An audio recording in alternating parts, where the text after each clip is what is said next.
learnings or stories or just any kind of like knowledge is not something that every single mental health provider actually supports. But Terance, he does, and he does a really good job at that as well. He does. And I say that in the sense that he really has this like light humor, and everything is very non-judgmental. I could tell him anything and he would just receive it.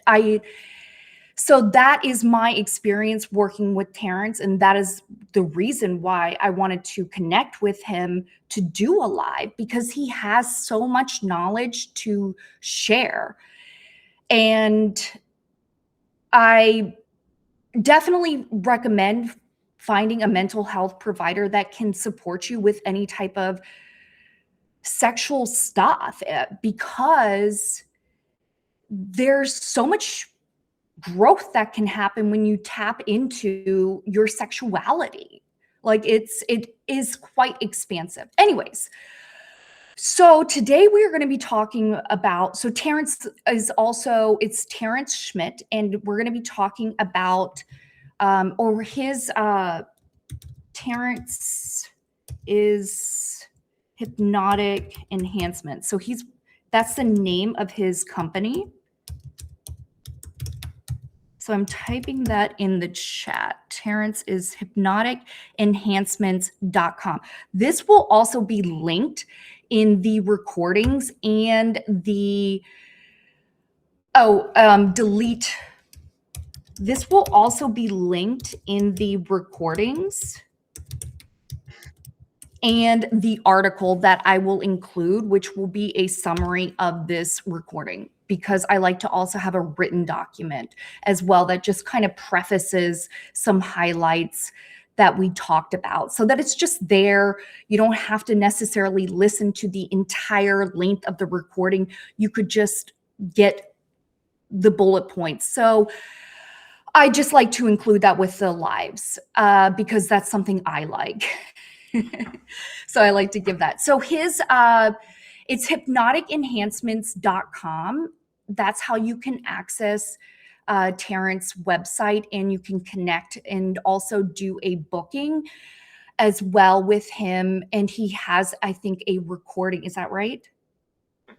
Yes. He also has a free recording, which I listened to and I really liked, on his website as well. So you can connect with him more if that serves you as well, if you want to connect with Terance for anything. Okay, every time I press the play triangle, it plays for 1 second, no sound, then stops.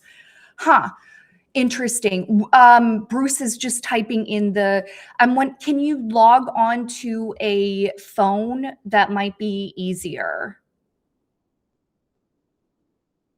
Or just log out completely and maybe reboot the entire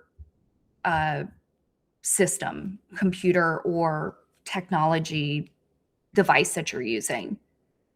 I'm just addressing some technology questions just so that people who have carved out time for us today I want to support them as best as I can with getting them able to access our live, because we also have a trance that is going to be happening at some point for 15 minutes that Terance is going to guide us through. So anyway, okay. So I really want to also say thank you so much for attending and being here with us on the live.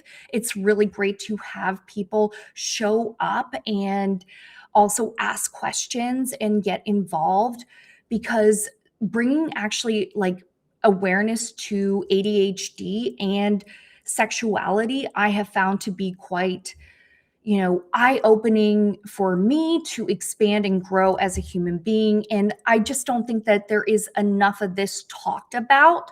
Of course, we can talk something to death, but we can also bring some awareness to some things that we just didn't really know about. And that's, I think, a beautiful thing about sexuality. So that is why I like doing a lot of these lives, to just get these discussions talked about.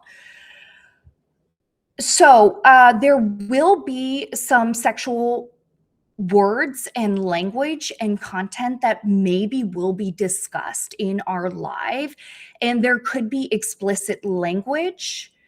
So please take a pause at any time that feels comfortable for you. And if you notice any type of sensations in your body that are unusual, that might be a sign to just pause and come back to the video when you feel comfortable. Okay. So I hope, Bruce, the tab says live now, but nothing is happening. Okay. Well, I wonder if that is something on your device, because we are live and your comments are showing up in our live chat. So maybe it's like on another screen to access the visibility. I am not sure. Again, I know it's a very simple thing of like rebooting the device, but that's the only thing that I can think of as far as that. I know that going onto a mobile device, it works very well as well to access the live video so that you can see us. Are you able to hear us? Okay. Well, keep in mind you can ask questions at any time. Even if you know that we are going to get to it at a later date, feel free to type them in when they pop up in your mind in the chat box, because we'll address them later on. And do your best to also be as specific as you can with your questions so that we know what you're talking about and we can answer them with as much clarity for you. All right. So again, this is Terance Schmidt, and he's with hypnoticenhancements.com. Typing that in the chat box. Samantha, there's no S on the end of hypnotic Oh, enhancement. thank you. Okay. It's quite all right.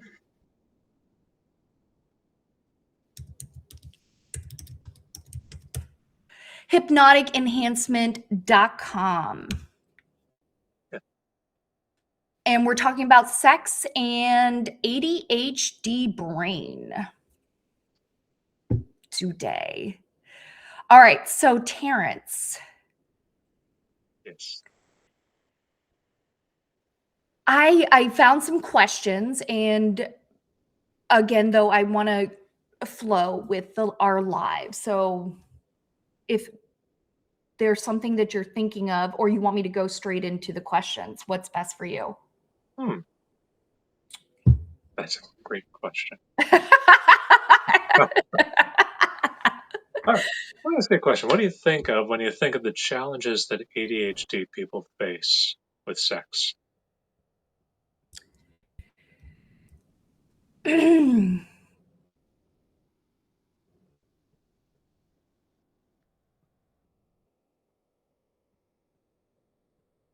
The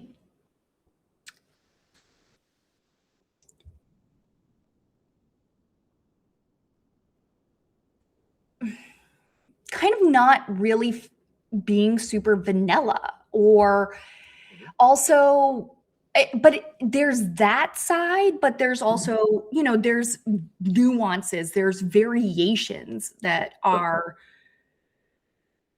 of a human being with ADHD and sex. So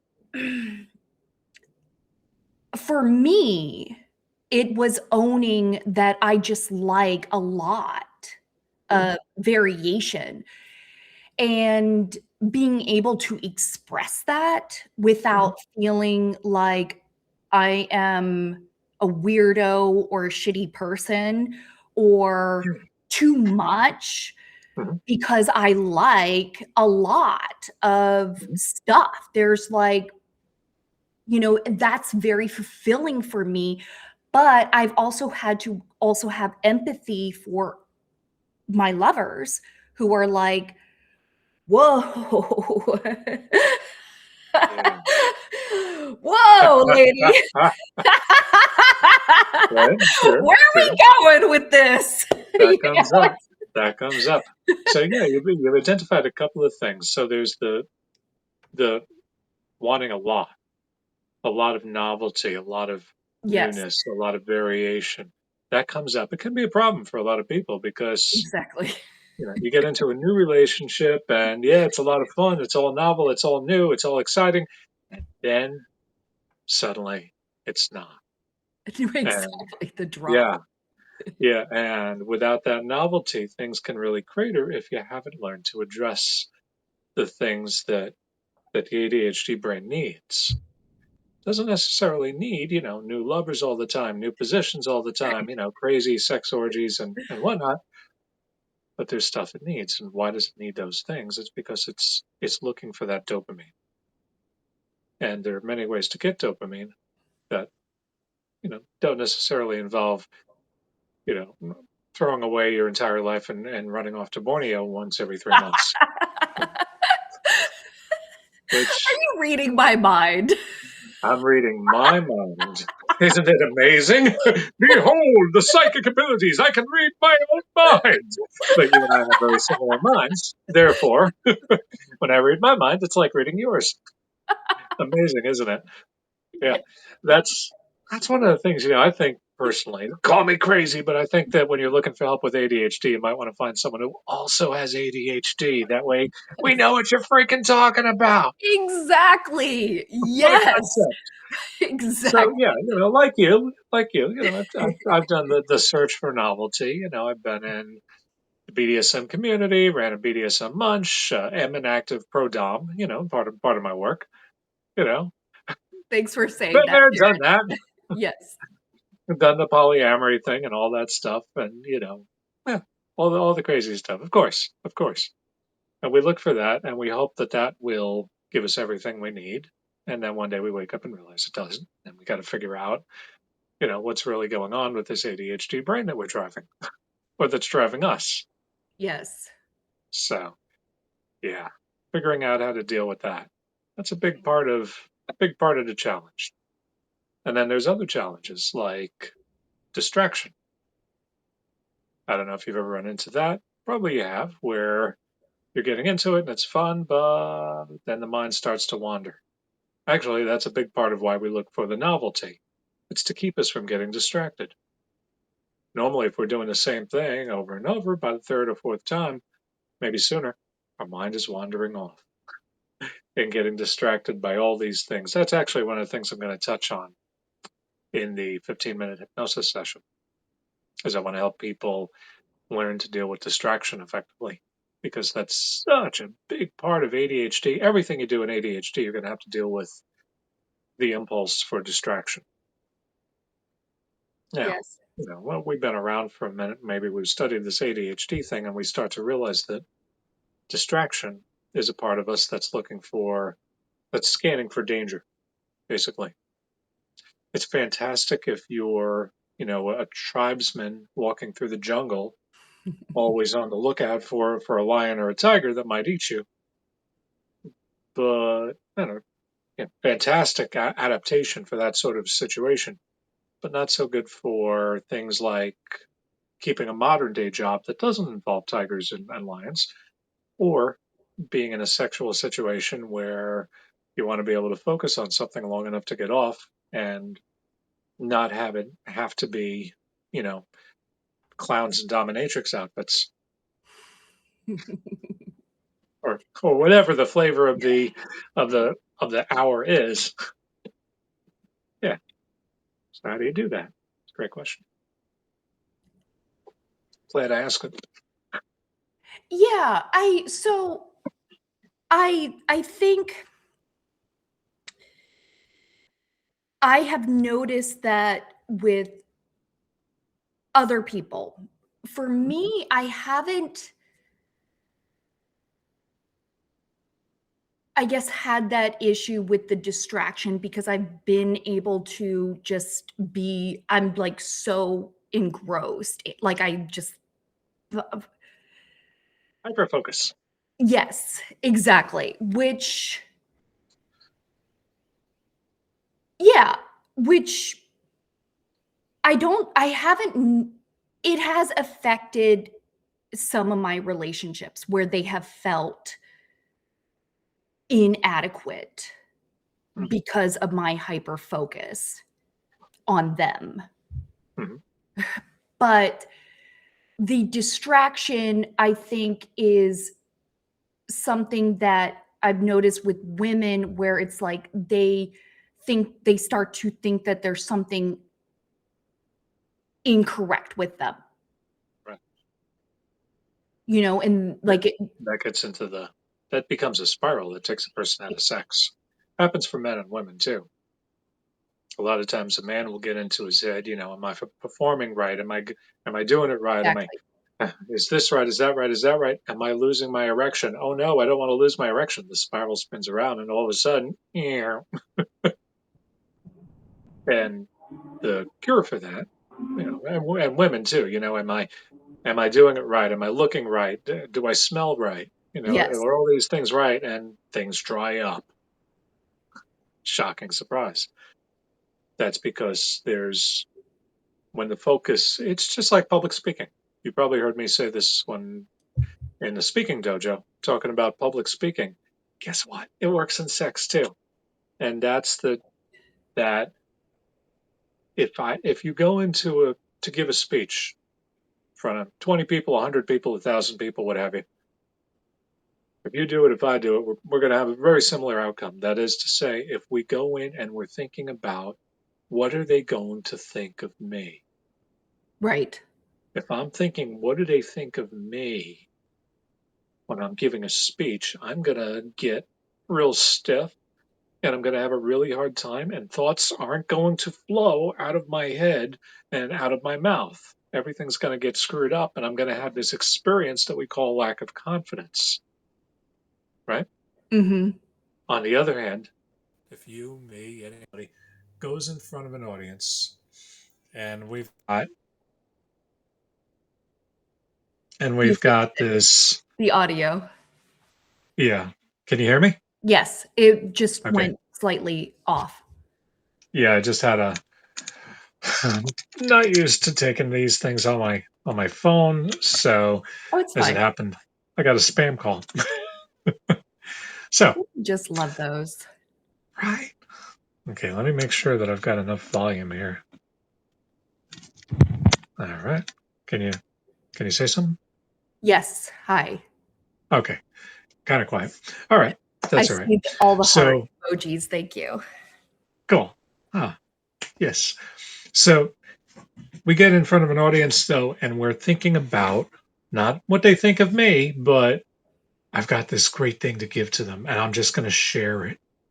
And I'm in the flow. You're in the flow of sharing this truth you have, this Yeah. valuable message that's going to help so many people. I just want you to know this one thing. This is going to change your life. I'm channeling Tony Robbins. So yeah, if I'm sharing something and I'm excited about it, and I know that this can help you. Oh, what's not going on now? I'm not thinking about what you think of me. Doesn't matter. I'm sharing this thing. Huh? Yes. Now I'm going to come across as confident, congruent, Yep. powerful. Same thing happens in sex. If we think, what are they thinking about me? We get into the fucked up spiral that just leads to bad time. If we think about, this is great, you know, we're in the moment, we're in our bodies, we're feeling our bodies, we're sharing with our partner. Good times. This happens for ADHD people, it happens for autistic people, and it happens for people who aren't on any of these wonderful spectrums that we happen to sit on. It's That's just how sex goes. We have oftentimes a worse problem with ADHD or with autism or with both, ADHD, because we're used to monitoring. So that's the self-monitoring thing that can really screw with us. Yes. The cure for that, we can work on that with hypnosis. A person can work on that in therapy, talk therapy, or a person can simply learn to start to focus on There's sensations. Focus on your sensations. Focus on sharing with your partner. Get into the body out of the head. Yep. Or if you want to get poetic with it, you can say, "Get out of your head and into the bed." Oh yeah, I love it. That right? is so good. Yes. I'm stealing that one. That's a good one. Steal I away. love it. Yeah. That's a good one. Yes, that's so good. Yeah, and I like how you use the speech. I hadn't, that's a really good analogy. I hadn't thought of it that way, but that is such a good like overlay for, if you think of like a projector, a screen projector, like, you know, like decades ago or however long ago, when there was a film that was placed on top of this projector and then the image was projected out. So I'm thinking of the speech as being such a great overlay for the top of the projector for sex, like applying the same sort of rules and regulations that you would to like maneuver. Your screen froze up. Yeah, having issues here. Can you hear me? Yes. Okay, I do not know what's going on with this. Trying to turn the volume up. I can hear you. Yeah. Can you hear me? I can barely hear you. We're just having a technology Of course, maintenance moment. right? Why Mhm. would we not? Can you speak now? Yes, I'm speaking. Talking Nothing. about sex. Huh?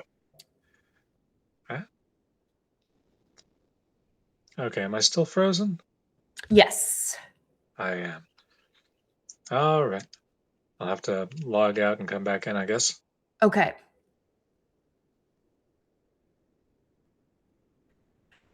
Terrence is coming.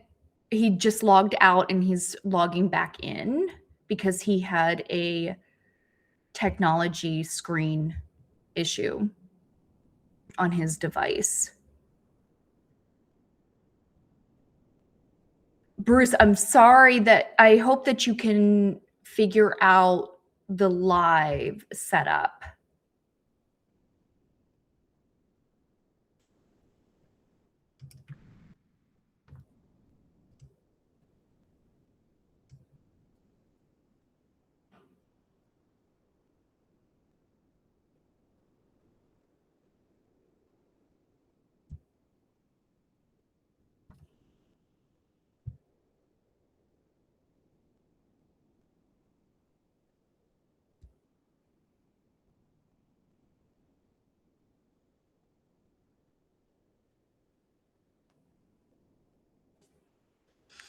I'll talk about Substack until Terrence gets back on. I just want to say that Substack is such a great community that I have connected with quite a few people in meaningful ways on Substack. And yes, I really have enjoyed the conversations and the connections, especially with sexuality, because there can be a lot of bans and limitations around sexuality on other platforms. And I have found that on Substack, it has been quite awesome. It has been quite, there's like little censorship, and also you can connect with a lot of like-minded people and have very deep, respectful conversations and get support in many areas regarding sexuality. So I want to preface how much I really like Substack as a whole, and I'm just waiting for Terrence. Let me see if I can get him.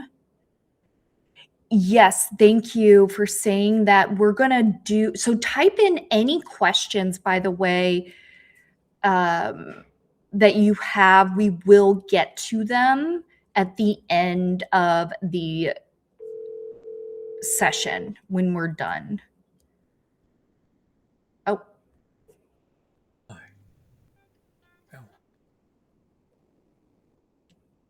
Hello? Can you hear me? yes. Your There we video. go. Okay, perfect. Great. There Hi. you are. I can see you. All right. There we are. Good. All right. Yes. So So, where were we?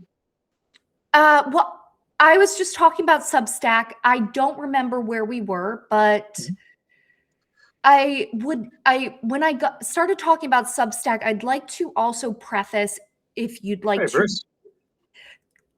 hi Bruce, any of what you mentioned that you, if you want to share that as well, on this live of you said that you were a dom. Oh, yeah. Yeah. So I started pro doming back in 2009. Okay. That's actually how I wound up getting into hypnosis. I started learning hypnosis, started working it into my domination work, and that taught me a lot. Taught me that for a lot of people, relaxation is a really good first step for sex. And, we could talk for ages about why BDSM.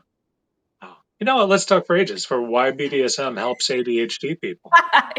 And it's not that you've got to get into BDSM if you're not. It's that we've got all these lessons that we learned from BDSM that we now can share. If you've got somebody who understands BDSM, who understands hypnosis, who understands how the human mind works and makes these connections, and ADHD, you take in all these things. And if you've got people who understand all these things, you can get a lot of lessons out of them. Fortunately, here we are. So let's go ahead and get those lessons shared, shall we? Yes, yes. Yeah, I there's was not just too many people have the BDSM at a pretty high level. I mean, I've been Gloria Braham's blog editor for a couple of years. She's a major figure. Wrote the book on BDSM, so I got a little bit of okay. knowledge in that area, and a pro, and I'm a pro dom, and I've done all this and that, and I've got the hypnosis. So okay, I can share when these two things intersect, and the ADHD. So when these three things intersect, okay, that's a place that I know a few things about. Okay, so Yes, you why? do. Well, thank you. And thank you for your kind words at the beginning. I didn't get a chance to thank you for those. You're very kind. So Welcome. why why do if you get into the BDSM community, you're going to find a lot of neurodiverse people. Why do we like BDSM?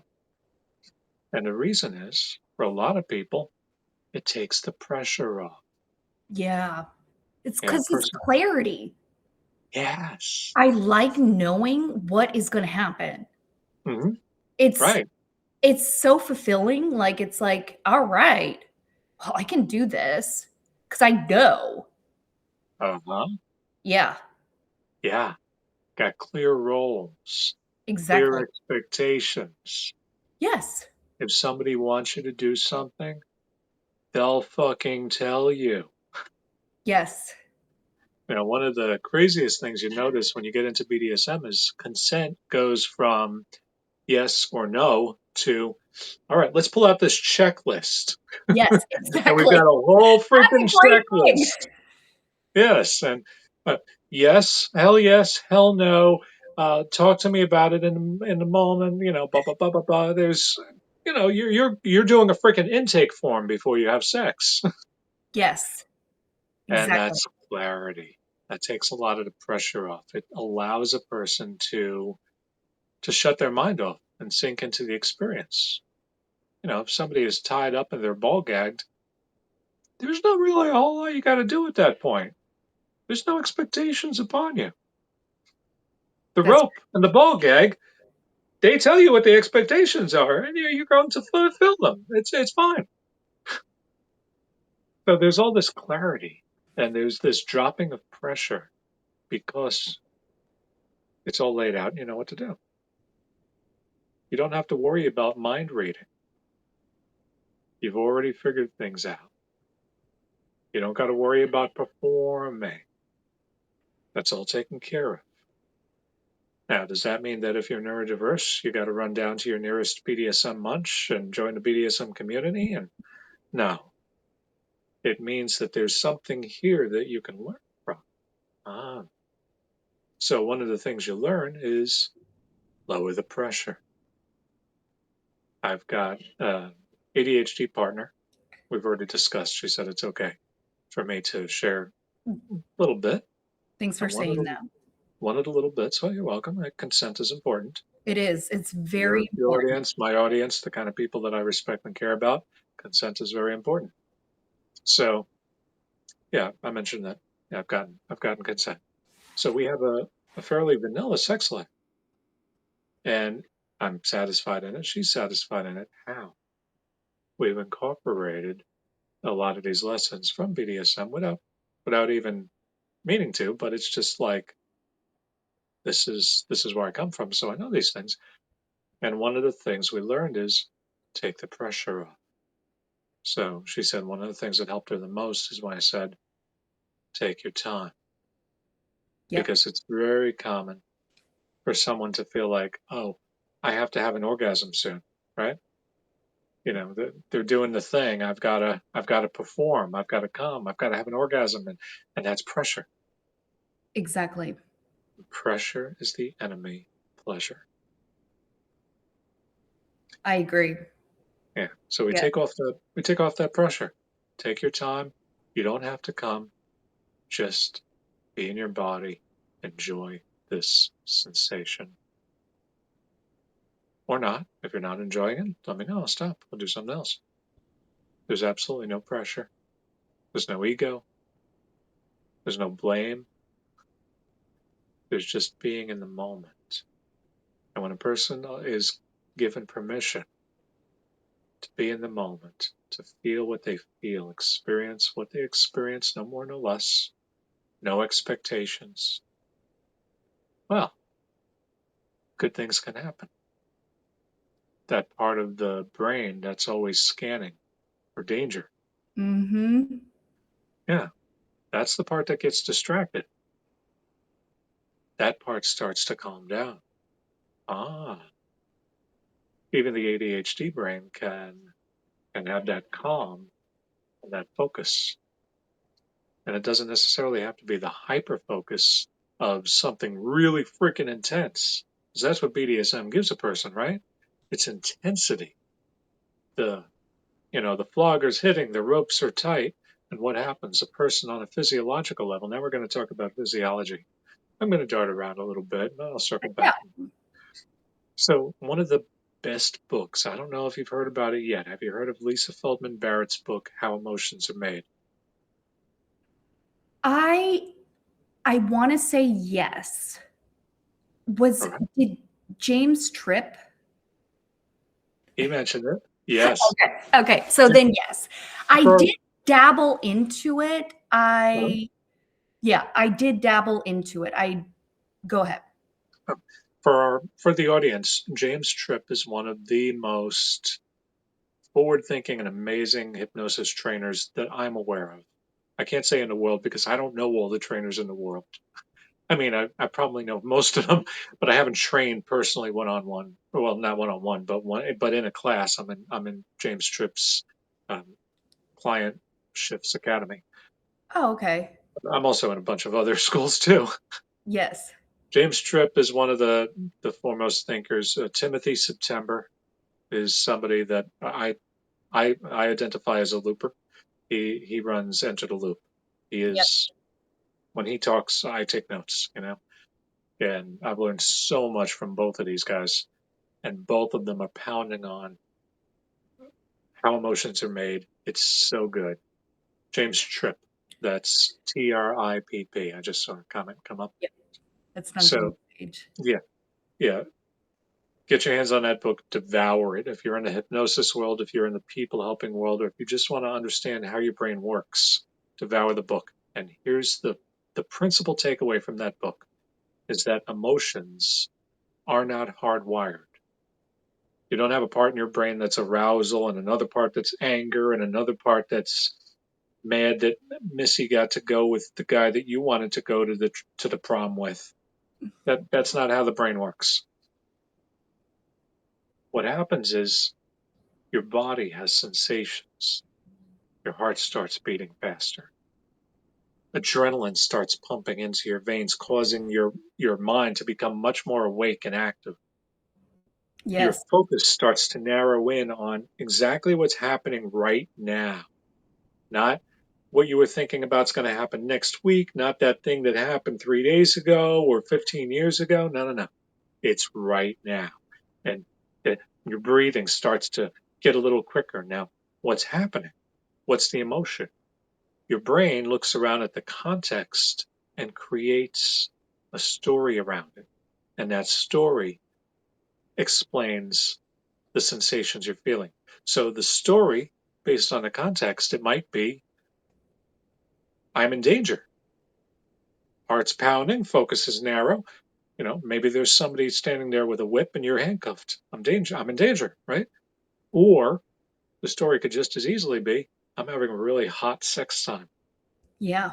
because you're in cuffs and there's somebody standing behind you with a flogger and you've been accustomed to think of this as hot fun time by, various experiences that have conspired to make this exciting. But your brain can interpret it either way, It which can. is that explains BDSM. Yeah, when this hit me, when this realization connected for me, I was like, oh, that explains BDSM clear as day. The sensations that produce arousal and danger are the same. The ones that humiliation is the same as, hot humiliation is the same as being exposed, being vulnerable. Being Mhm. vulnerable is a thing where someone allows themselves to be vulnerable. These are the components of sex, Yep. but when done in the wrong context, they're the components of danger. Same stuff. So why do people get turned on by having sex someplace where they might get caught? Same, the same things are flowing. Danger, danger and hot times and all this stuff. So many things can connect. And what that means, of course, is that we can learn to interpret various stimuli, inputs from the body, in various ways. And when we shift those ways, which I think hypnosis is a fantastic tool for, Yes. we can change the story and we can either change the loop. I talk a lot about loops. A loop is just what keeps you stuck or in a positive or negative way going in a certain direction. So, like, let's say you're good at studying and you've got a belief that says I'm good at studying because you've done well in school and when you imagine sitting down to study, you imagine that doing well. You imagine that being a beautiful thing where you'll be able to focus in on your materials. And when you feel that, what the sensations that'll come up in your body when you think about that are kind of pleasure, kind of calm, kind of good feelings. And then you'll have an experience of telling yourself that you're good at studying, and that'll feed into the belief. So that's a hypnotic loop. James Tripp came up with that Timothy September teaches in the Ninja the Loop, but it's how people make stories and have experiences that keep them able to have a certain experience and to be a certain type of person.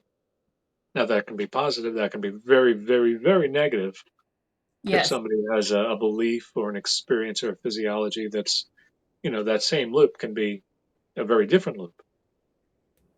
That same structure of a loop can be something that traps them into something that they don't want. So we learn to get into that loop and either shift it or dismantle it.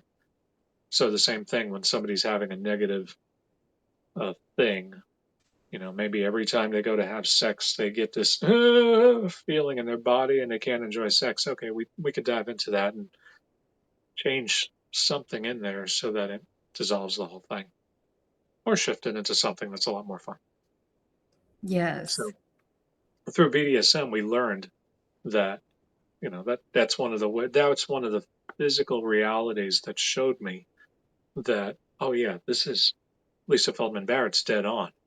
We create our experience through how our brain interprets what's coming up through the body.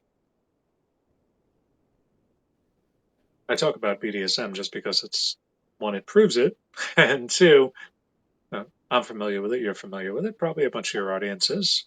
So, and yeah, It's a good okay. example too of, you know, I'm going to call it the aversion. Like we can associate into the aversion, this is danger, this is pain, Yeah. or that same experience we can associate into pleasure because we were recognized, we we made money, or it was an enjoyable experience. And I think with the sex,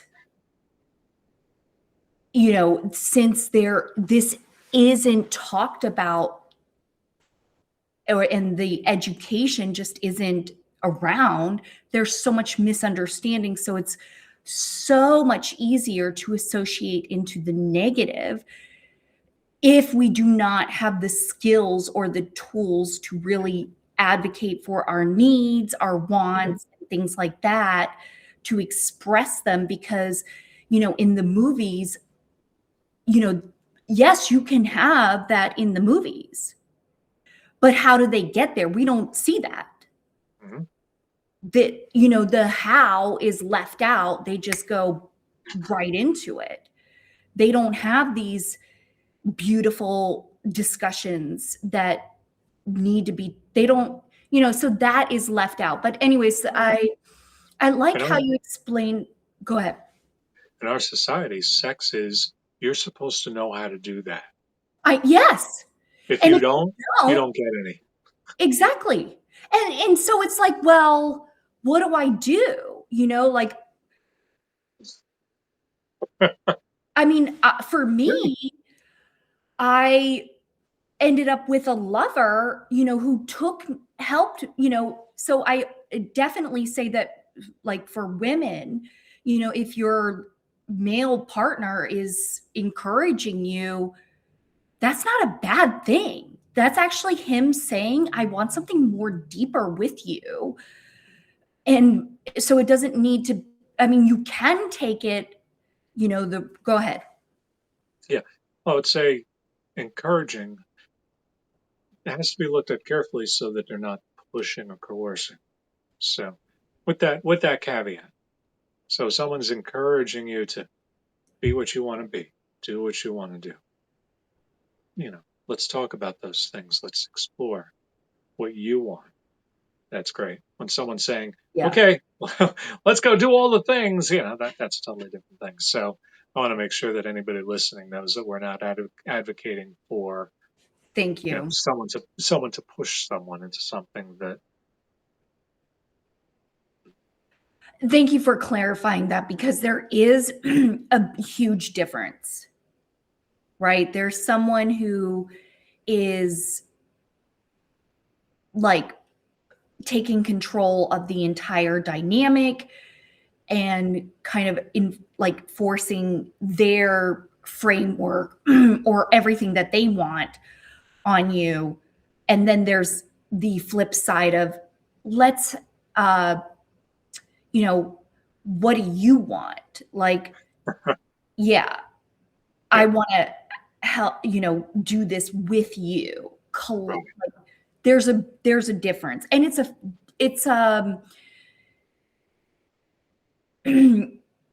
it's I don't think it's subtle either. It's very, for me, in my experience, it's been very, oh, this is someone pushing, Mhm. and then this is someone who really wants to, like, know what I want Yeah. and be a part of it with me. Well, Duncan says he feels relaxed listening to me. That's interesting, and I wonder, as you feel relaxed listening to me, how much more relaxed will you continue to get in the minutes to come? Exactly. I am a hypnotist, so okay. Terrence is fantastic. Like just talking to him, it's very easy for me to even go into dip in and out of trance.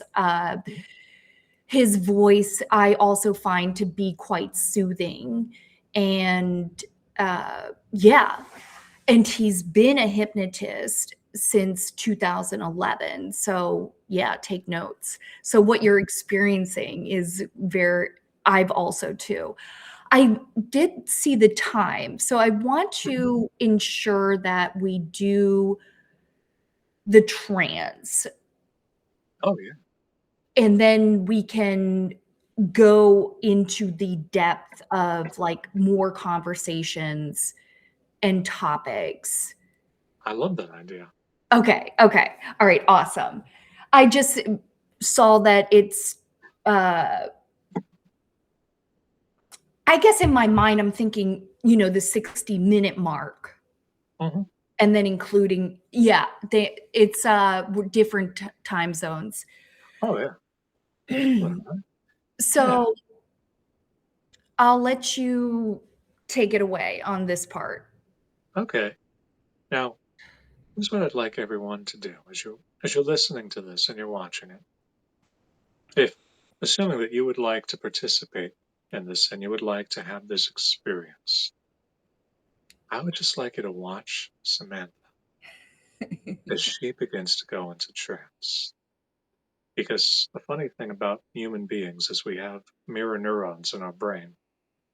That's why when we see it, that's why emotion is catching. It's contagious. So we see somebody yawn and we yawn. Yeah. And that's how we're wired. So as you watch Samantha go into trance, which she's about to do, notice how easily things start to change for you as well. And it's a wonderful thing. So what I'd like to invite, and we'll talk about this for a few minutes before you really start to go into trance. Now, this distraction, distraction is what I'd like to help people with because it's natural for ADHDers to often get distracted, both in sex and in other areas of life as well. And we can easily beat ourselves up for getting distracted. And you might have noticed, we might have noticed that the more you try to focus, the more you beat yourself up for getting distracted, the, the harder it is, isn't it? It's so much hard. It's Yeah. it's a lot And of it's frustrating. right. So you get frustrated, you get angry, you beat yourself up. And the crazy thing about that is the part of us that gets distracted is the part that's scanning for danger. So what do you think happens when the part that's scanning for danger gets the brunt of that anger, that yelled at, that frustration? It scans for danger more. Yeah. So that's the opposite of an effective strategy. So the effective strategy is to be gentle, gentle with ourselves, to give ourselves permission to get distracted at times. Oh, squirrel. And then we bring our attention back. And it becomes easier the more we're gentle with ourselves to bring our attention back. So that's what we're going to do with this hypnosis. Now, Samantha, you lift weights, don't you? I do. Do. So I wonder, what would you say if I came to your gym and I said, I want to get a lot stronger. I want to lift weights. I've heard that when we lift weight, we get stronger, right? Now, Yes. this has to do with meditation, but it also applies here. So people with ADHD, a lot of times they'll say, oh, I can't meditate. My mind gets distracted. But that's the point. Here's why. If I come to your gym and say, I want to get stronger, and I'm going to lift weight, right? Because lifting weight makes you stronger. That's right. And I bring a step ladder in, a 6, 7 foot tall step ladder, and I lift a big heavy weight. And I put it on top of the step ladder. And I say, there, it's up. I have lifted the weight up. I'm done. I'm done. One time. Look at that. Am I gonna get big and strong now? Well, oh, No, it's gotta go down again. And then I gotta lift it up again, and then I gotta let it come down again, and then I gotta lift it no. up again. Over and over, progressively harder, right? Yeah, And that's unfortunately, how muscles get big and strong, right? yes. It's the same thing with distraction and meditation. Every time we bring our attention back, that's the practice.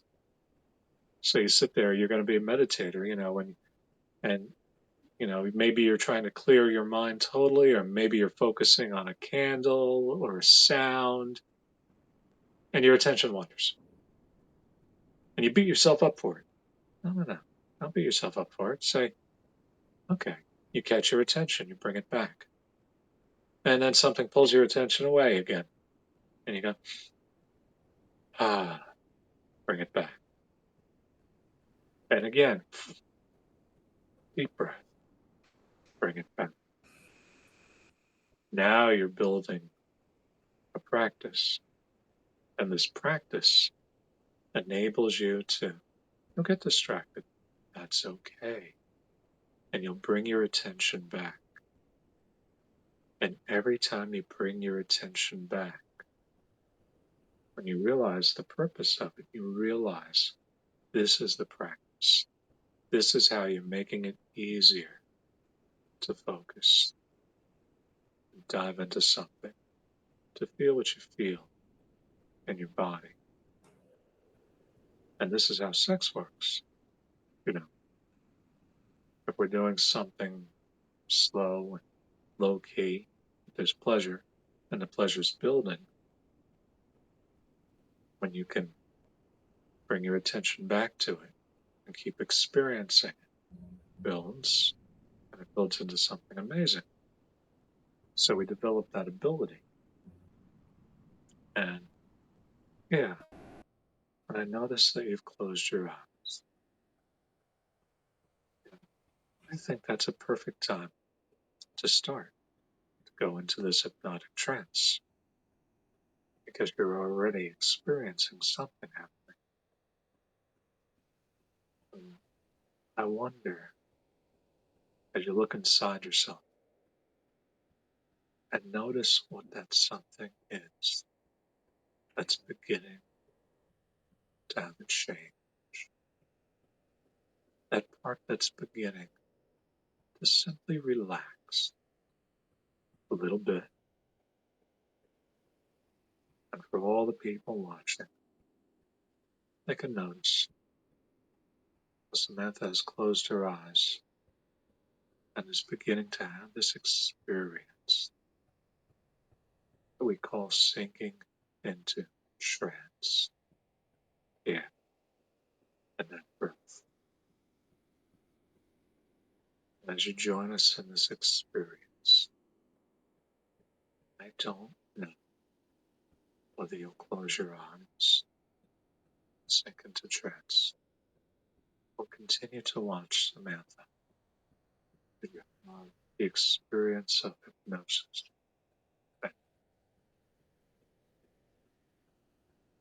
And all I want you to know, very simple, is that when, not if, but when that ADHD stuff, or even experiences, things happening around you, causes a distraction that pulls you away from this for a moment, you can be gentle with it. And as you bring your attention back into your body, just take a nice deep breath. Bring your attention back.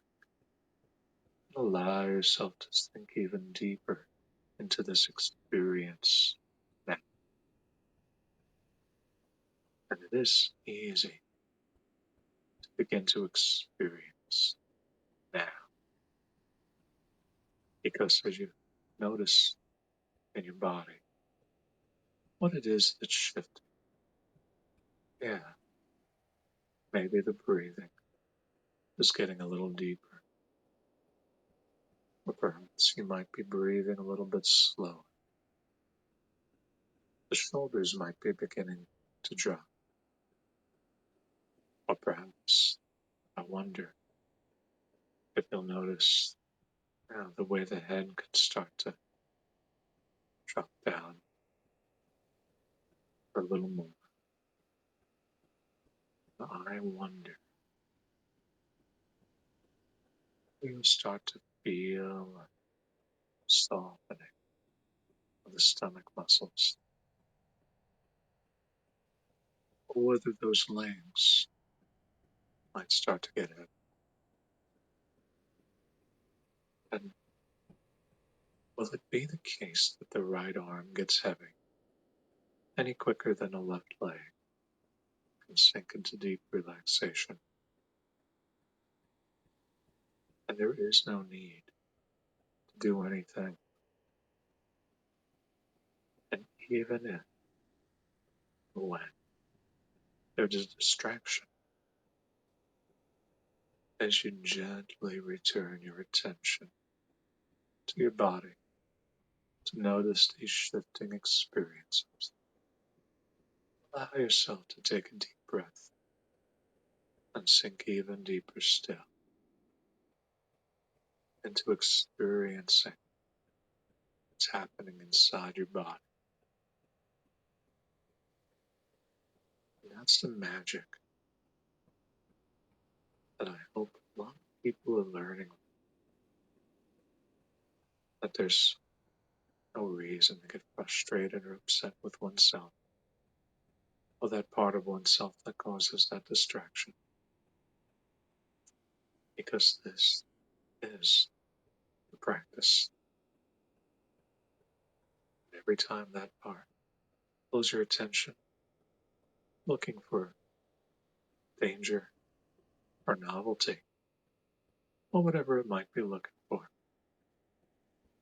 as you gently, softly, your attention back to the neck, to the experience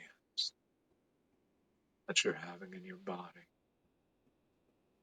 Relaxation can go even deeper. I wonder what it is that you're noticing shifting in your body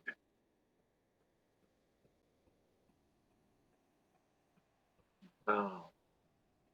This will allow to relax even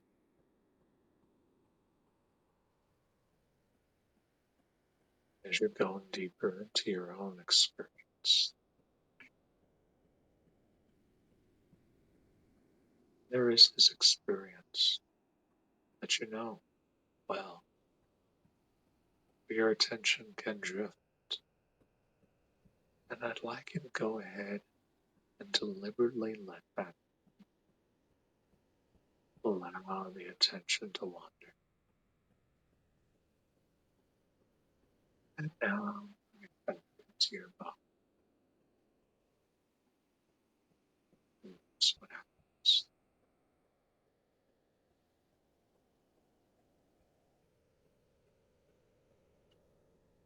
There's that voice, that thing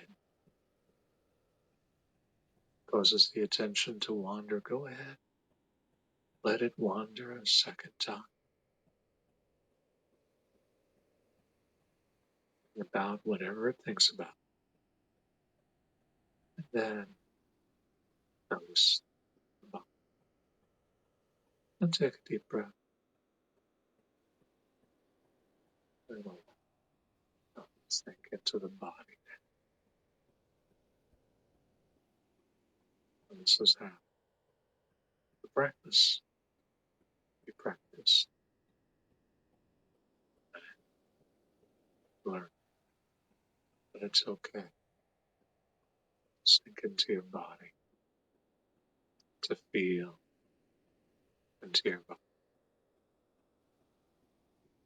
And I wonder, as this learning goes deeper, how quickly you'll find that it's easier to gently bring your attention back over that and in the days and weeks to come, because it's a muscle and you're building it. Every time the attention wanders, and you bring it back into your experience, that gets a little bit stronger, a little bit bigger, and you become a little bit more capable of having the experience that you want to have. As you allow yourself to bring your attention to where you want to bring it. Easy. And as you learn that it's okay to expect distraction to happen, and it's okay when it does happen, because you can easily bring your attention back. The more you do that, the less you'll be concerned. And as you start to realize that that distraction doesn't matter, that it's no big deal. The funny thing is, when I was young, I noticed something. I noticed that young people who were raised in this atmosphere with very strict parents, who were very strict about alcohol, they would turn 21, go down to the bars, and get themselves absolutely wasted. They'd have a terrible time with alcohol. I grew up a little bit different. In my family, alcohol was no big deal. And I played around with it in my teens. And then I got bored of it. It didn't matter. So I never had a problem with it. And when you realize that distraction isn't a problem, and you can easily bring your attention back to your body, to your experience, I wonder how quickly you notice a distraction is nearly as big a problem as it used to be. How quickly you'll notice that it's so much easier to focus on your experience now and in the days and weeks to come. As you notice that it's easier to be focused in your body, I wonder what you'll realize is changing inside you. And as you realize that you're becoming someone who has a much easier time focusing, moving your attention to where you want it, bringing your attention back to now. I wonder how you'll imagine you can be. I wonder how much easier it will seem as you imagine things in your future. And as you imagine that you can easily focus your attention wherever you want it, what will it feel like in your body? What will those sensations come? Will they feel like calm? Do you feel confident in your ability? You just notice a sense of relaxation deepening. And as you notice what's changing, and really continue to notice what's changing for this experience in the days and weeks to come, I'll invite you to notice something wonderful. That the more you notice what's changing in a positive way, the more that becomes the case. You get more of it. Because that's how the brain rewires itself. Now, you can notice things are rewired. Things are changing. I wonder what will continue to change for you in a positive way now that you've had this experience. In a moment, I'd like to invite you to open your eyes. It's new for you. Well, let's do something a little fun.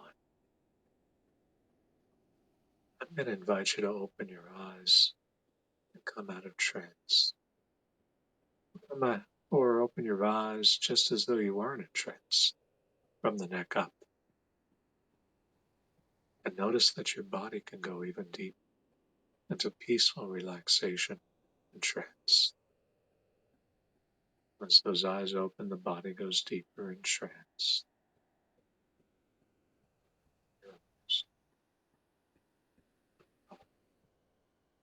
Feels so heavy, so good. And as your eyes open, just as though you weren't in trance, what's the first thing? What's that first thing that you notice now?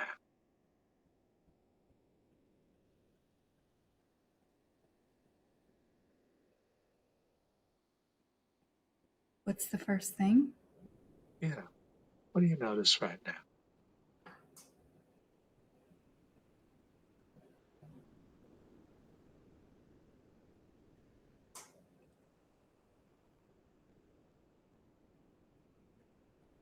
That the lower half of my body feels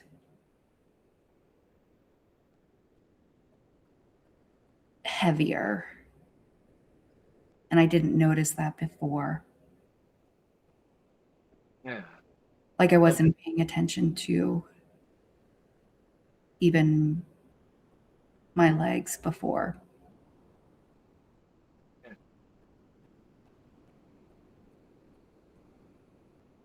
The keyboard,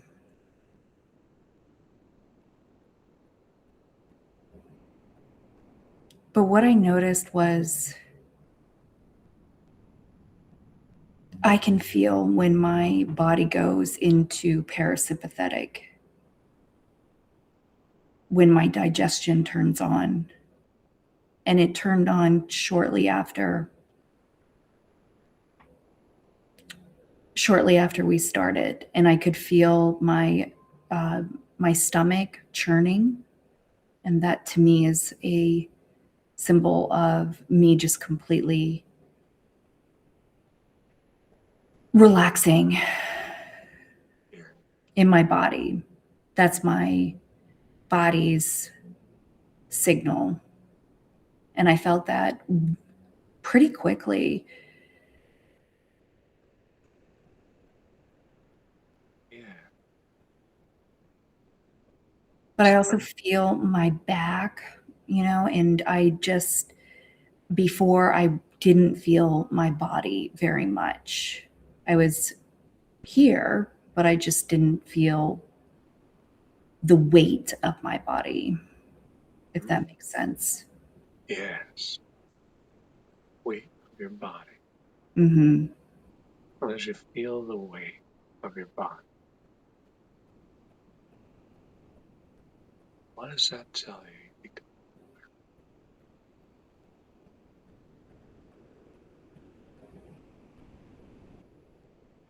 It tells me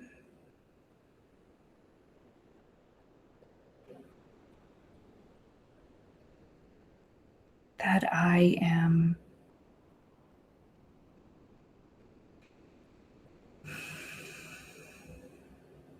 at ease. Ease. Yes. Yes. As you feel this ease, I wonder, will this ease become more potent inside you? You start to notice it's spreading more through your body and mind. Than before. You simply become more aware and connected to this ease that you can experience now in the future.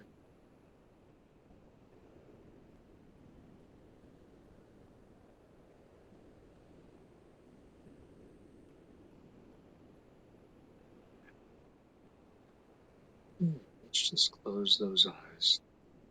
And let's all go back deeper in trance now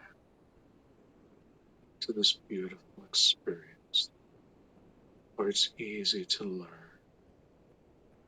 and it's easy to experience things in a different way.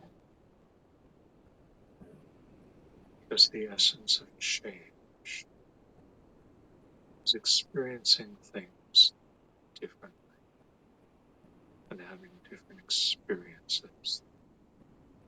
And this allows you to have new ways of relating to yourself, new ways of being in your body and being in your mind. As you learn and become able to be in your body in the moment, and wonder how much more fun you will have.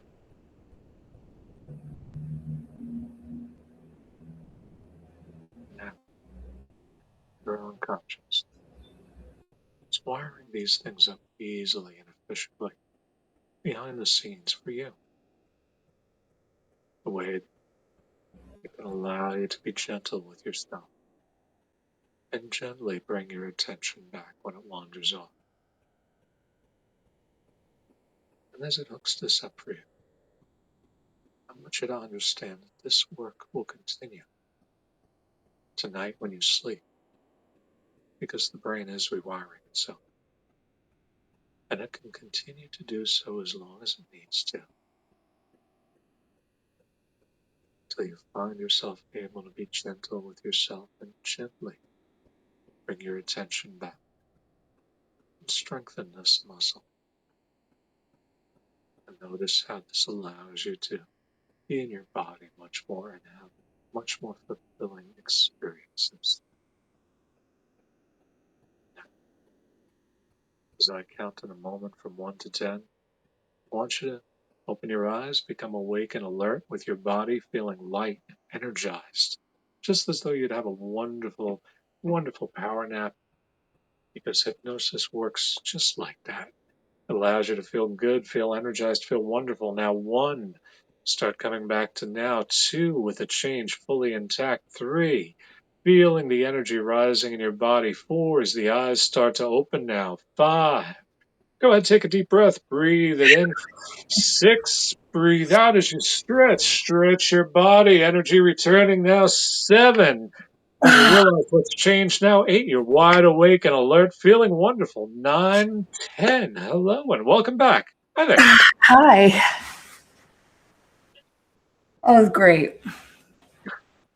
That was fantastic, Terance. Good stuff. Oh, thank you. Thank you. Yeah, thank you. Oh, hypnosis. That was great. Thanks. Thank you so much for that and taking us through that. Oh, my pleasure. I want to point out to everyone, I've also been done a lot of hypnosis sessions. So, it is a practice, and going deeper each time faster is something that I have noticed. So for me, I was able to go very quickly into trance and connecting in my body. But when I first started with hypnosis, it was not as easily like that. I didn't have that experience. It took me some time to develop. So I just wanted to point that out. And when I was in this session, I And feel free to write any comments if you want to share how this was for you. We'd love to hear your feedback. It was really deep. I felt my body where I was doing a lot of stuff today, which I did feel my body, but in the trance, in the hypnosis session that Terance guided me through or led me through, I was able to feel all the sensations in my body, like my hands, my arm, the weight. Like I didn't have that connection before. I mean, I could feel my hand, but I wasn't paying attention to it. And I was able to connect my mind to my body, to my backs, to my shoulder blade. I wasn't running anything else about what I was going to do. I didn't even think that I was even on the live. Like I was just in my body. So I wanted to share that of what that experience was for me, that my mind literally stopped and I went straight into my body, of feeling also the different sensations of what was happening, and literally no thoughts. Yeah. So so thank you. It was great. Oh, pleasure. It was very deep.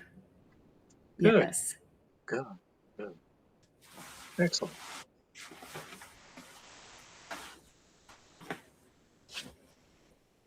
So, yeah, and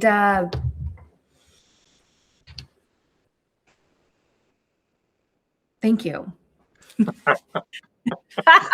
So now comes that part where we talk about the thing we were talking about.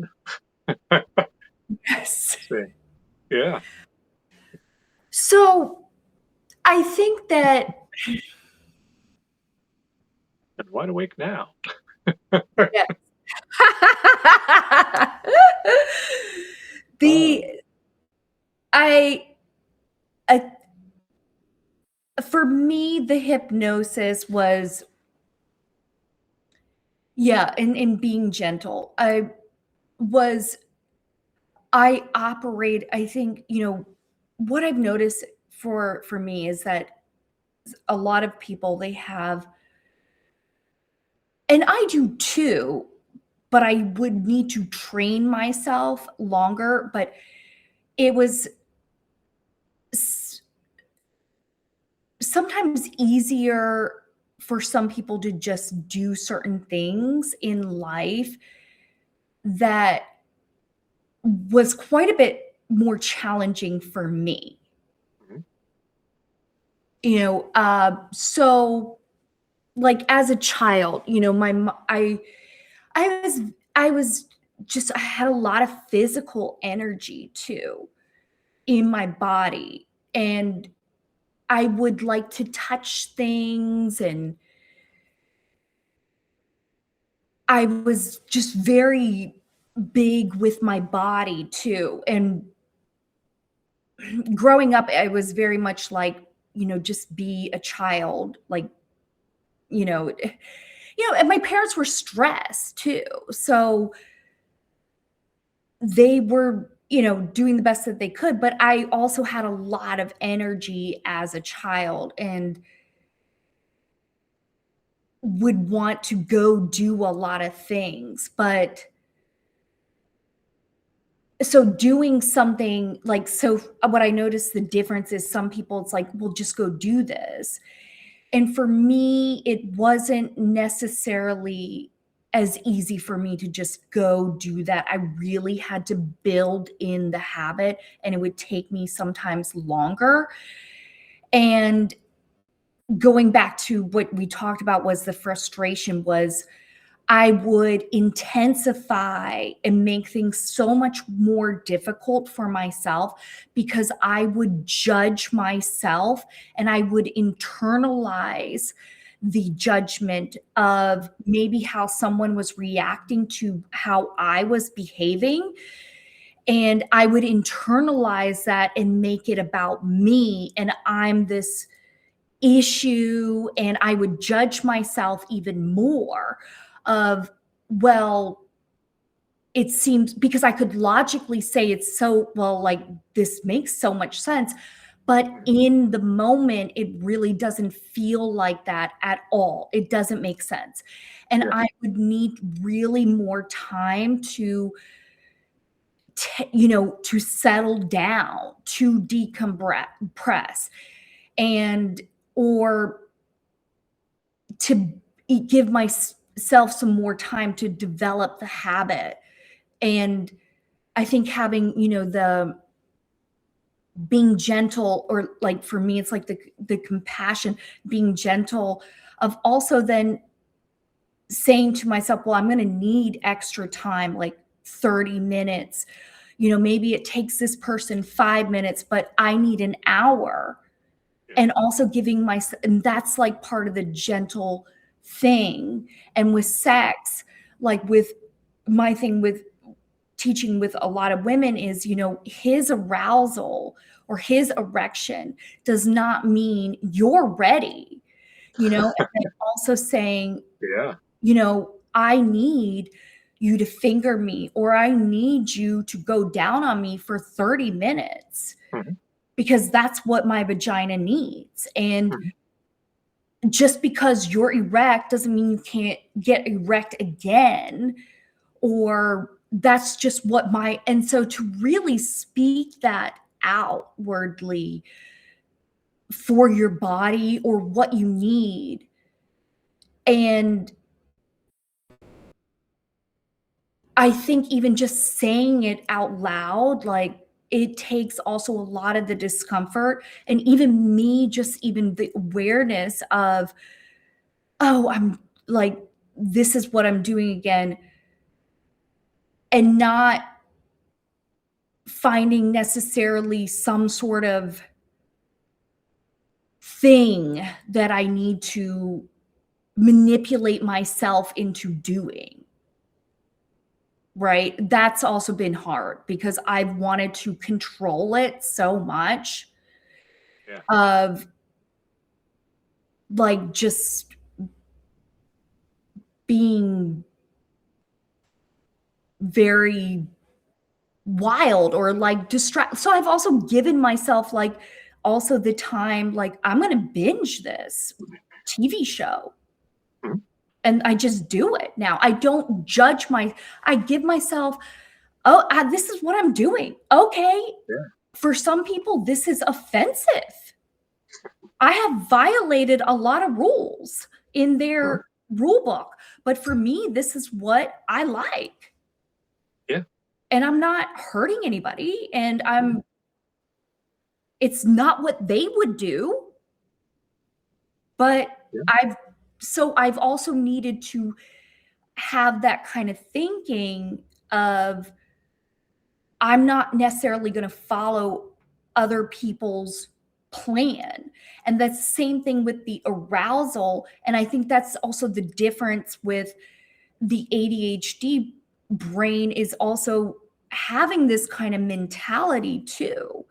That, and finding also the why behind it. Mhm. Well, I'm doing this, I'm wanting to like get handcuffs because I'm feeling some boredom, or like the why, but it's not like, it, so that's my why. And that helps me also take that step of doing what I need versus what maybe somebody else's rule book needs. Yeah. That's something ADHDers, we tend to struggle with is we try to fit ourselves into the norm, the script, Yeah. whether it's, this is how many hours you're supposed to work, or this is what it looks like when you study in school, or this is how you make friends, or this is how you're supposed to have sex. We try to fit ourselves into these rule books and we make ourselves miserable. Yes. So yeah, being honest with the kind of people we are, the way our brains work, requires a whole lot of, okay, that's not for me. That's for other people. Those rules are, that's someone else's rule book. That's someone else's playbook. It's going to work great for a lot of people. It's not going to work great for us. And then uh, getting the shame out of ourselves, because a lot of people put shame on us. They Yeah. try to. Yeah. And, when we're children, they succeed because, shame is a type of hypnosis. You should feel bad you know, because you're not supposed to do this. You're not supposed to do that because of, or whatever bullshit people are trying to put upon us. And we internalize it. So there's this process of getting all that shit out of us. You Mhm. know? Yeah. Bruce says, my rules for me, your rules for you. It's all okay. That's, you know, that's it. And yeah, we're gonna do some things, especially when we're figuring out how to manage our own ADHD brains that are gonna be, you know, crazy to other people, some other people at least. But you can't please all the people, so you might as well please yourself, right? Yes. If I tried to please 8 billion people, I'd have a hard time. Yes. So it's not gonna happen. I'm sorry. Blanket apologies to all, but I can't please you all. So you please you and I'll please me. Yes. Or don't please yourself. If it pleases you to be angry, be angry. Have fun. Yeah, I think there's a lot of freedom to that too. Like if you want to, there's a lot of freedom to that of I don't need to even correct that anger in this other person because now I'm making them wrong Mhm. or I'm making the anger wrong. Yeah. So I I want to say that for as long as I've known you, you've that has been something that I've loved about you is whatever it pleases you. And so that is to me, I think stepping into your power as well. And also, but it can be a little difficult what I have found to turn off that noise of Mhm. oh, all these people are doing it this way, and then to really come back into me and not like take their body expressions or their body language and to like just put a screen up and shelter myself from the body expressions. I'm talking about like when people like squint their eyes. I'm very conscious of that, and I have had to turn that off and just be like, they, I just don't care. Mhm. So I had to get aware of that. And the other thing is also to what I found to be really helpful is to be with people and talk to people that understand you or that Yeah. can accept you. Finding that is so important because we may be talking to someone, but it's the wrong ears that are hearing what we're saying. Yeah. Yeah. No, And you're absolutely right. and and that has then made like if I'm talking to the ears that can't hear Mhm. who I am or just kind of accept who I am, Yeah. I have, that's the internalization, the shame of Mhm. I should be. I should be. Well, you know what? Maybe Yes. I need 50 and you need one, but I need 50. Yeah. Okay. Yeah. One of the most useful things I've found with that is to own it so thoroughly that other people can deal with it. So, Mm, everyone knows that I'm a BDSM dom. the Mike Mandel Hypnosis Academy. Everybody knows it. In my life, when I was in Toastmasters, the first thing I did, I showed up in a club, in a fairly conservative Christian club, and told them about, hey, this is who I am. And the reason I do that is because I want the people who have a problem with that to fuck off as quickly as humanly possible. Oh, I love that. Love and kindness, there's Yeah, 8 billion other people. Why don't you go find your people? If I'm not your type of person, that's okay. There's 8 billion other people. I'm going to let you know that as quickly as possible. It's the same way if I was dating somebody, I want to get all the stuff out of the way that if this is exactly. going to be a problem, here, let you, here it is, figure it out. If it's a problem, we don't have to, we don't have to keep spending my money on dates, right? Why waste time? Yeah. Yes. So, yeah, inviting people to fuck off is a wonderful Mm, thing. You save their time, you save them aggravation. Not yes. that we care, Yeah. but we save ourselves time and aggravation. And the Yeah. funny thing is, those same people that I told you about, the Toastmasters people, they voted me their club president after a year. So Yes. They loved it. I love it. Yeah, Yeah. exactly. I'm going to be me so powerfully that everyone else can just fucking deal with it. Yes. And it works out. It works out, and people make room for me. Yes. I'm so glad you said that. I th- I think you first of all your congruency with that as knowing you is spot on. You do such a great role model like for that. Uh and I want to just highlight though when we are so I believe that too. There can be this a lot of information out there about dating. And it's like, well, what do you do? Do you date 5 men simultaneously? Like, do you do like, there's, and eh, for me, my experience is getting it all out there, owning what you want so hard that, you know, either the other person can, collaborate with you. Maybe there's some like there, because I'm not ruling out negotiation, but Mhm. the fact that you are accepted in the beginning is the most important part. And I recommend by date 4, like if I don't know you well enough by date 4, then I haven't done like I haven't gotten enough information about who they are and what they are looking for.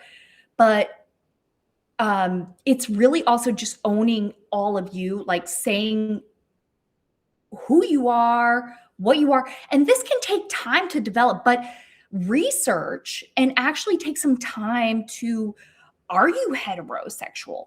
Are you a dom? Are you I mean, and you may need to get some experience. Are Oh, yeah. you, someone who can adapt easily? Are Mhm. you very conservative? And, that's fine, right? All of that's fine. But it's owning it and then letting other people decide if they want to be around you too, right? Because and that was very hard for me to own certain things, especially when I was dating very younger. I would not reveal that I wanted a serious relationship because I thought that was actually something you don't do. You don't say Right. that. And that was a big disadvantage for me. I wish I like went in and was like, I want a serious relationship and that's it. Like, if you don't want a serious relationship, then okay, we're not going to do this. Mhm. So I definitely think that asking a lot of questions, getting to know the other person's sexual history, what their upbringing is like, because that will influence to a degree, wherever that is, about the person, but at least you know more about them and you can make also a lot more discernment of, I don't want this, or I do want this. Maybe I want this like once a month. Like Right. Yeah. this is just a part, but you can then negotiate that, talk about it, Mhm. feel it out, and it it also, I think, gives people the opportunity to also share about themselves, what works for them. Maybe you even learn some sort of thing to do something differently and improve your life. That is what I have noticed. So I cannot stress how important that is, what Terrence spoke about, of like, if you're a sexual person, this is very important to speak and to communicate to your lover. Like, because if you're with somebody who's not, like, that is a life of a lot of mismatch, that is very important if you are a sexual person. And I'm not saying you can't grow into being more sexual. That is very much possible. But I think that is very important. If you tend to be more sexual, being with someone who's more sexual is, I think, a very good decision for your life. And the person that you partner with, or you marry, or you know, whatever word you want to call, they are the most important. That's the most important decision that you make as a human being, because they're so prevalent in your life. And Mhm. so speaking who you are to another person gives everybody a lot more clarity. And if they're sticking around, that's a good sign that they're okay with it too. But you can double check and ask if that's, how they're feeling. Like, I encourage that, like, return the question to them. Yeah. So, Great stuff. okay. I did have some questions, and I want to ask, I want to make sure that I ask some of them that All I right. pulled up. But we did cover, I think, a lot of them. So what does the ADH arousal actually look like neurologically versus the neurotypical arousal? And I think we talked about that with um the distraction, the novelty. Do you want to add anything else? Let's see. Distraction, novelty. Those are some big ones. Another one that comes up a lot is we're always scanning the person we're with. That just Yes. comes from anybody who's grown up neurodivergent is, we learn to growing up to be scanning the room and paying attention more so than others to what's going on. Am I pissing people off? Yes. Am I Exactly. pissing people the fuck off? And that can be a little scary. And maybe out and about in the world and in our big life, we have learned to not worry so much about pissing people off because it doesn't fucking matter. There's 8 billion of you motherfuckers. I'll find some new ones if I piss you off. No offense, but That's on the other hand, our partner, maybe we want them to be happy. Crazy right. idea. That's a good thing. So we can get into this scanning thing of, am I doing it right? Are they okay? Are they happy? Or do I smell okay? All these different things that we get into our head and we start spinning around in our head. And we covered that when we were talking about, that, you know, just like giving a public speech, if we're in our head going, what do they think of me? We're going to bomb. And if we are sharing a message that we're passionate about, we're just putting it out there. We're going to be in a much better place. Same thing lines up during sex. If we're thinking about, you know, what do they think about us? And there's that rejection sensitivity, dysphoria and whatnot. all that kind of stuff that pops in there. So yeah, that's something to deal with. If it's a big problem for a person, get some help with it. There are people that like us who Yes. do help people with that kind of thing. Yeah. So that sort of stuff that comes up, and I'm sure there's more issues that we're not covering that aren't popping into mind at the moment. But those are the big ones. Those are some of the really big ones. Yes, I'm glad you added that. It is,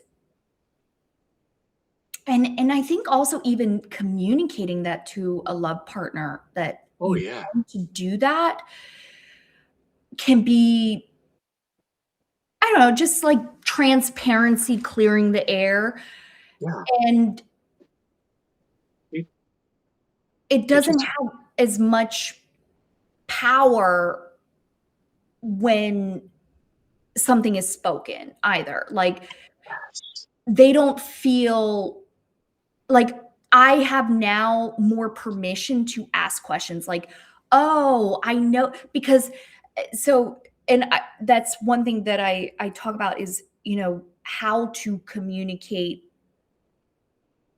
in a way, and we learned that, with hypnosis, and it's literally just, stating the body, but like it's like, "Oh, Terrence, I saw you, take a breath." Like, just checking in, what is, or what does yes, that breath mean? Or, what did that feel? You know, was that okay for you when you, right.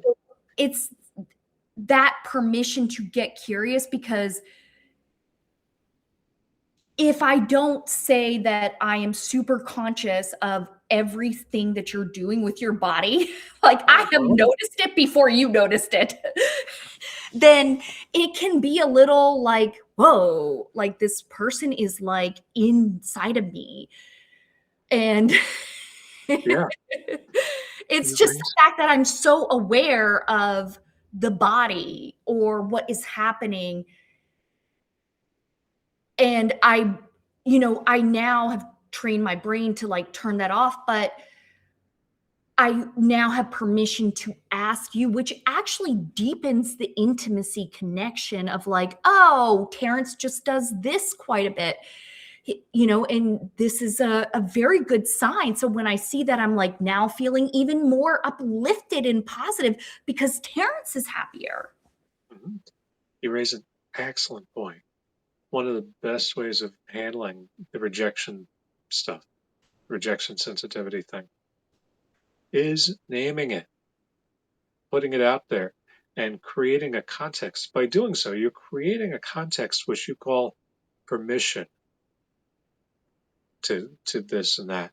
You're giving yourself permission to say, "Hey, I noticed you did this. What's up with that?"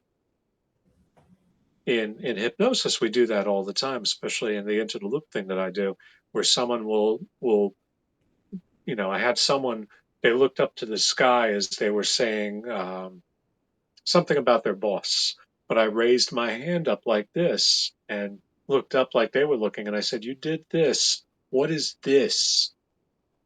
And that's how we unpack the unconscious stuff, Oh yeah. because the unconscious makes gestures. We don't plan out gestures. I'm teaching a class on that at HypnoThoughts, the Oh, world's largest hypnosis conference for you anyone. are? Yeah, yeah, I'm teaching. Congratulations. I Oh, didn't thank know you very that. much. Thank Oh, you. Yeah, fantastic. oh, I'm honored to be teaching there. But I'll be teaching about specifically capturing gestures that people are making and using them to develop further rapport with their unconscious and make changes. But the point is, yeah, you see somebody do something, maybe they looked off, maybe they huffed, maybe they did something, and rather than getting wound up in that interpretation, the body feels a thing, the brain says this is what's going on, and all of a sudden you're having this whole catastrophe Yeah. that would work great in like a 1980s sitcom. But instead, do the thing that would break every sitcom in existence and ask, what's that? And if you already have created a framework where you've told them, hey, I'm neurodiverse. I've got rejection sensitivity stuff. And that means that sometimes when I notice something, I'm just going to ask about it. And that's not an attack, it's not an accusation. It's Mhm. just looking for clarity. And now you've created a context in which it's okay to say, what's that? And all of a sudden everything shifts. You know, this ties into something I was thinking earlier. We were talking about how now, as opposed to in your 20s or younger, now when you're dating, you feel a lot more comfortable being like, this is who I am. This is what I'm about. This is what I want, as opposed to, the 20-year-old, the 20-something-year-old who's going, oh, I just want what you want, Yeah. and they're trying to be the blank slate that everybody can put their own fantasies on, but then they wind up in a relationship going, this sucks. How did I get here? Well, you didn't ask for what you wanted. And then a woman in her 40s is like, okay, I'm going to need you to go down on me for 30 minutes. I'm going to need this. I'm going to need Yes. this. I'm going to need this. And then they're going to be happy. They're guys who are uncomfortable with that. They're trying to chase after 20-year-olds when they're in their 50s, and it's kind of sad. But when you get to that point of being able to go, oh, wait, you mean they just tell me what they want? And if I give it to them, they're happy? The fucking cheat code. Okay. Wow! What a So concept. simple. And now all of a sudden, we're acting like adults. We're having an adult relationship. Ah, what a concept. Yes. Right? Yes. Hmm. Yeah. So, yeah, the ADHD thing helps a lot when we do the adult things. Yes. Yes. And yes, so I want to preface it's the I'm calling it the pre-gasm. I love it. I don't even know what you're talking about yet, but I already know I love it. Yeah. Go on. What is the pre-gasm? Well, it's the pre-talk. It's the I have this ADHD, whatever you want to call it, Mhm. I do this thing. This isn't an attack because that's what's happened to me. People have felt like I am like attacking them Uh-huh. because I am like, yeah, and I've also felt attacked like, gosh, I can't even lift my arm without this person asking me questions, and Mhm. it's you know, so it's it's saying that it's speaking into existence kind of who you are, not in a disempowering way, but in a way that gives clarity for your brain to stop ruminating and catastrophizing. Ooh, he lifted his arm. This means I don't know what this means. It means like maybe he just like likes this other woman and I'm nothing now. And or maybe, that's a sign that he like, is like doing something else or that I don't know, he's a dragon or something. I don't know, like, like some sort of story. And if I preface that I like to ask questions because I'm a curious person, I notice a lot of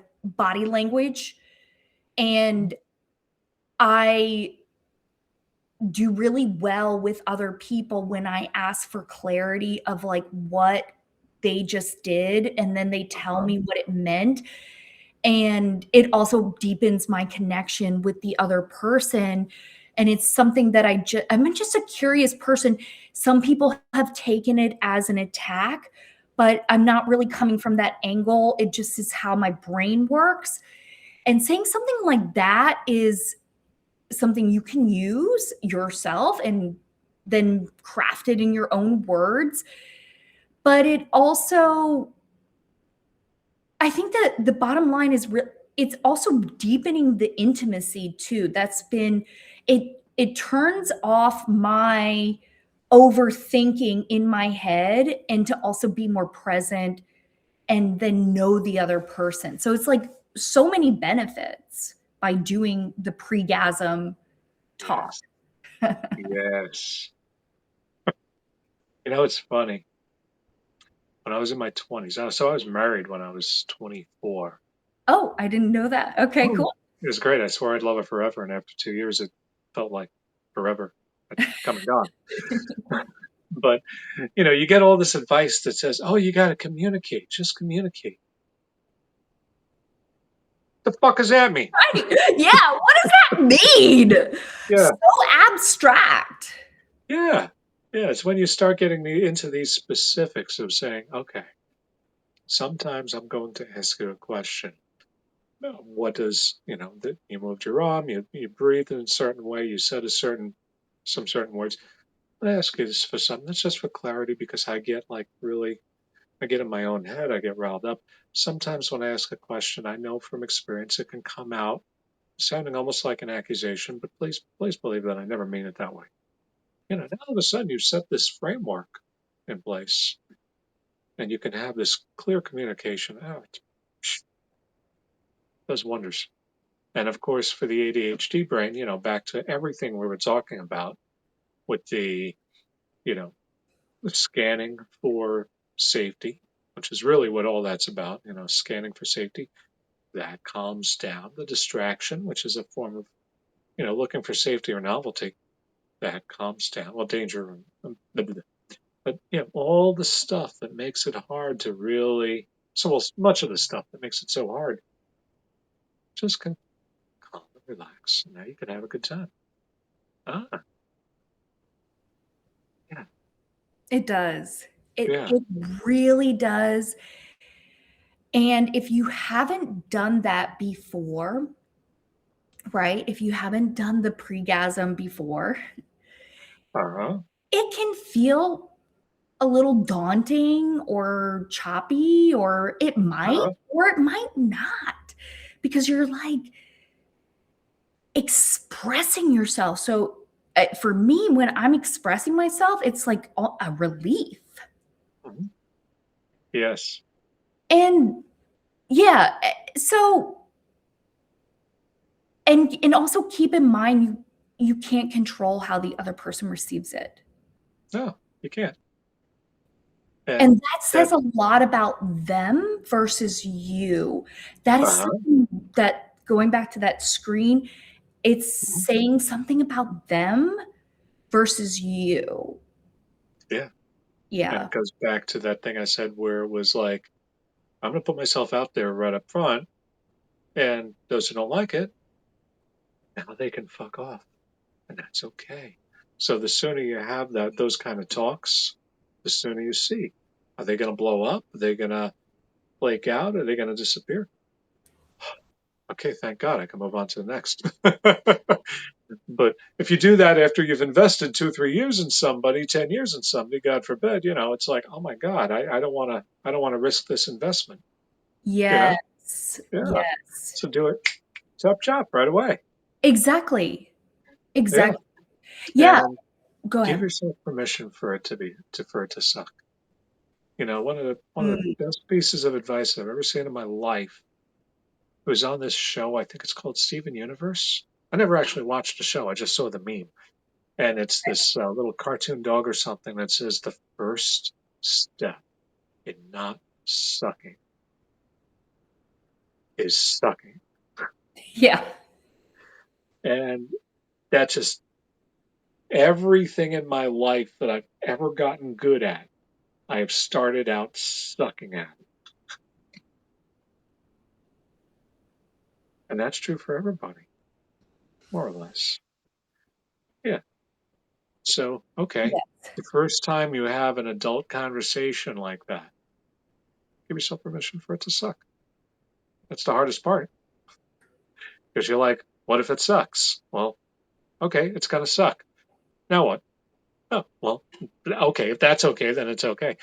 It reminds me, I was talking to this 20-year-old, uh, very neurodiverse, wonderful kid, wonderful kid. But they were excited about a lady friend who had already slept in a bed with them, cuddling. Not exactly a cold intro there, but they were thinking about asking this woman out. Okay. And getting into their own head. How do I do it and seem cool? How do I seem like a cool person? Somebody who one of the cool kids. And I Yes. said, don't, because you're not. Instead, be exactly who you are. Yeah. And if she has a problem with that, good. Now you can move on. Yeah. But if you try to be somebody you're not, now you got to keep trying to be somebody you're not for how long? When does this end? Yeah. When do you stop wearing the cool kid mask and actually be who you fucking are and get to Yeah. relax? Yeah, never. Okay, that's a bad idea, right? So That's a instead, lot. just yeah, go suck. If you suck, suck. Embrace it and do it anyway, and have the conversation. And if they hate that you were awkward and they can't take it, they can leave. And if they hate that you're the way you are, the way, whatever it is you talked about, well, they can leave. And if they're still around afterward, well, okay. Now all the cards are on the table and you can go forward and have a good relationship. There's no losing there. Yeah. There isn't.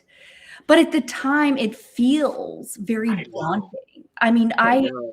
I Right? admit I was that person pretty much like most of my life.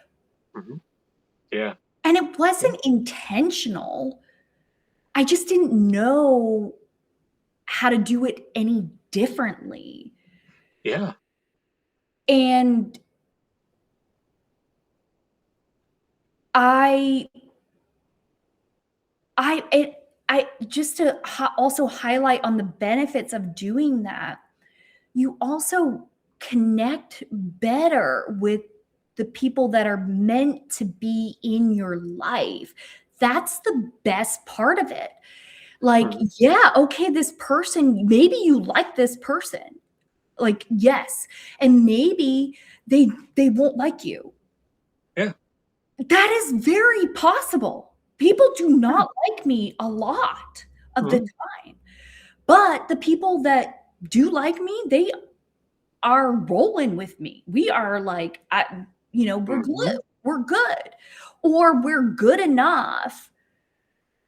But, like, so just to give a story, when I found out that Terrence was to BDSM, that was one reason why I showed up more in that space in the Mike Mindell Hypnosis Academy, because I was like, I could be myself because I'm a sexual woman, and but I didn't reveal all of that at the time. I was very closed off. I that's a whole other story, but I stayed around Terrence because I knew I could be myself. I could speak openly about sex topics, which was very important for me as a human being, because I had been around a lot of people that were very closed off about sex in their life. So being around people that are okay about talking about sex.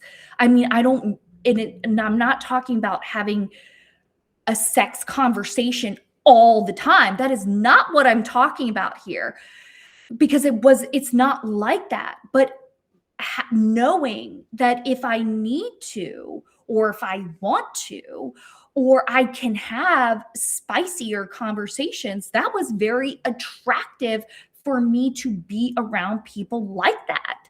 So that was something I sought out. So I want to just preface, what we think is maybe a weakness or whatever is actually something that someone else really desires and finds as a strength. So I just wanted to speak to that in a way of, there's a lot of goodness in expressing who you are as well. Like, it may scare people off and it may hurt,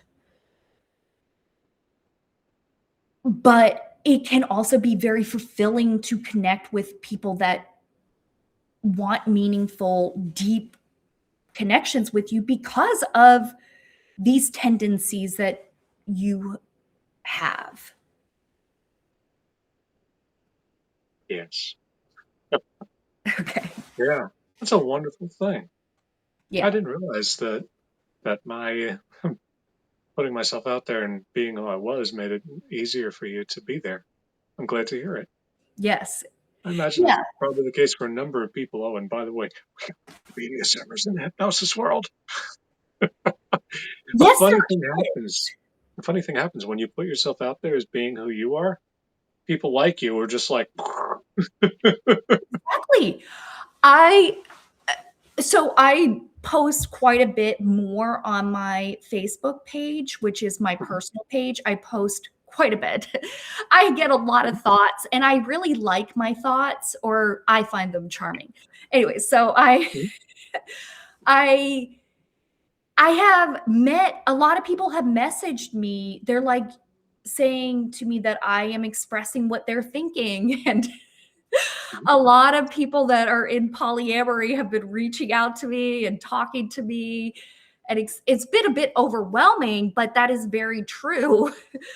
I mean, like, because yeah, I mean, overwhelming in the sense of having so many close friendships. That's what I mean. yeah. Because I put a lot into my friendships. But anyways, so it can be very attractive to other people that you're expressing yourself and speaking out about BDSM too as well. Like, so it's an attractor.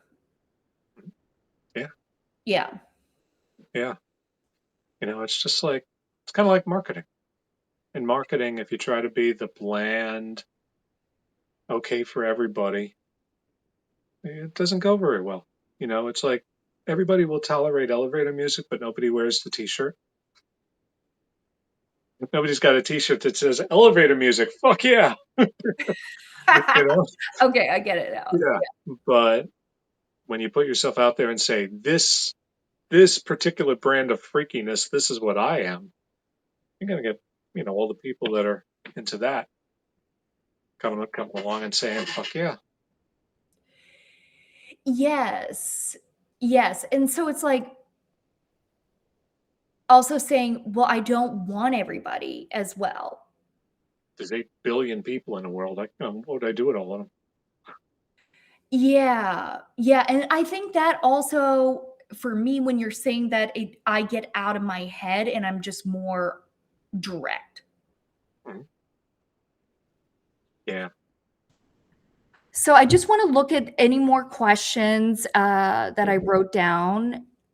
Um,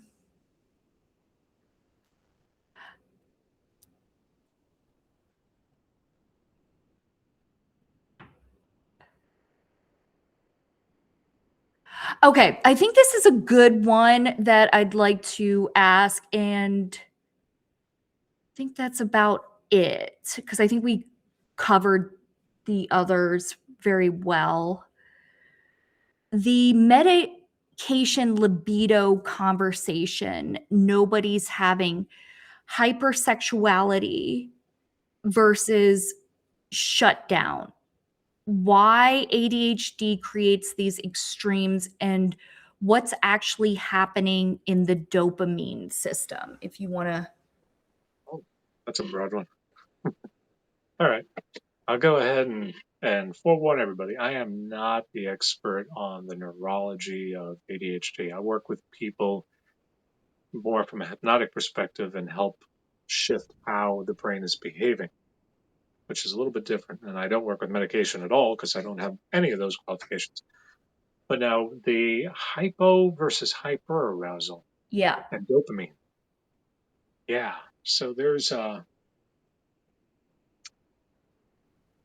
kind of a cycle of hyperarousal. You'll get novelty or something, a new relationship energy that makes things novel. That produces a lot of dopamine. Yeah. And that's when a person gets hypersexual. And oh boy.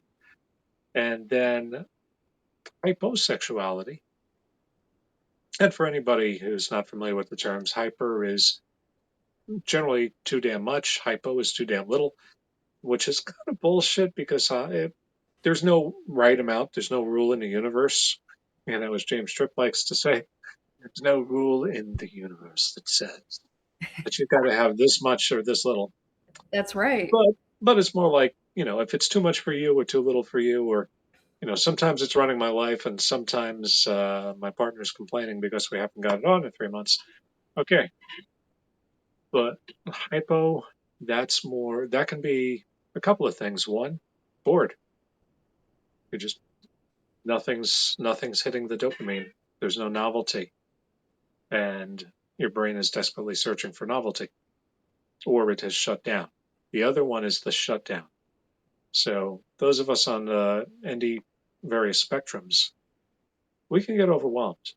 We can get super excited about something and want to really get into it and get all the things going, get the lights flashing, get the music pounding, and then we get too much, too much, too much, too much, and then we need some quiet space. Yes. Yeah, and that's when there's nothing turning on that says let's get interested in doing something. It's rather the entire system is saying, okay, let's get away from everything for a while. Yes. Let's eat the bland oatmeal and drink the the herbal tea. And yeah, so that's part of speaks that calls for regulating our own environment, our own stuff. So making sure we're getting enough sleep, making sure we're eating the right food, making sure that our stress level is not too high and our interest level is not too low. So that we've got things going on in our lives.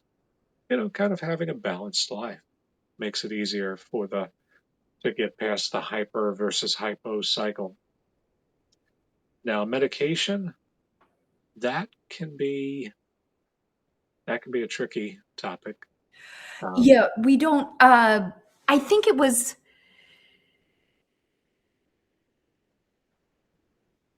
just how it got worded. We don't have to go down them because neither one of us are physicians, neither one of us we're hypnotherapists. right. Yes. Yeah. I like to stay in And my lane. yes. Now, with all that prefaced, so everybody understands, we're not the medical advisors by any means. One thing that can be helpful is to just track how things go as you're on your meds. So you take your pill whatever time of day. When do things get interesting? When do things get not interesting? And another thing that pops up is it can make it easier to focus on something. Meds, that's what they're there for. They make it easier to focus and get locked onto something. The problem with that is if sex isn't seen as salient, isn't seen as Mhm. the important thing, a person can get locked on something that's not sex and not be able to switch gears. Mhm. A Yes. lot of sex, especially for women, there's much more of a thing of switching gears. For men, we not always, but we often find it easier to switch gears. I'm working on a car engine out in the shop, and all of a sudden there's a pair of big ones in my face. I can work on a car later. The spontaneous desire. What's that? The spontaneous desire. Yes. Now with meds, spontaneity goes down. It's much easier to stay focused on a task. And with ADHD and women more, it takes a certain buildup. So yeah, if I just walk in and I'm like, "Woman, attend to my needs," Yes. yeah, Yeah. we're going to find the Sahara Desert. But you start building up throughout the day. There's the kissing and the words and all that stuff. you know, there's the building and anticipation. Ah, now we're building up towards something, and the wheels start spinning, the juices start flowing, and then by the time it's time for the magic to happen, now things go very nicely.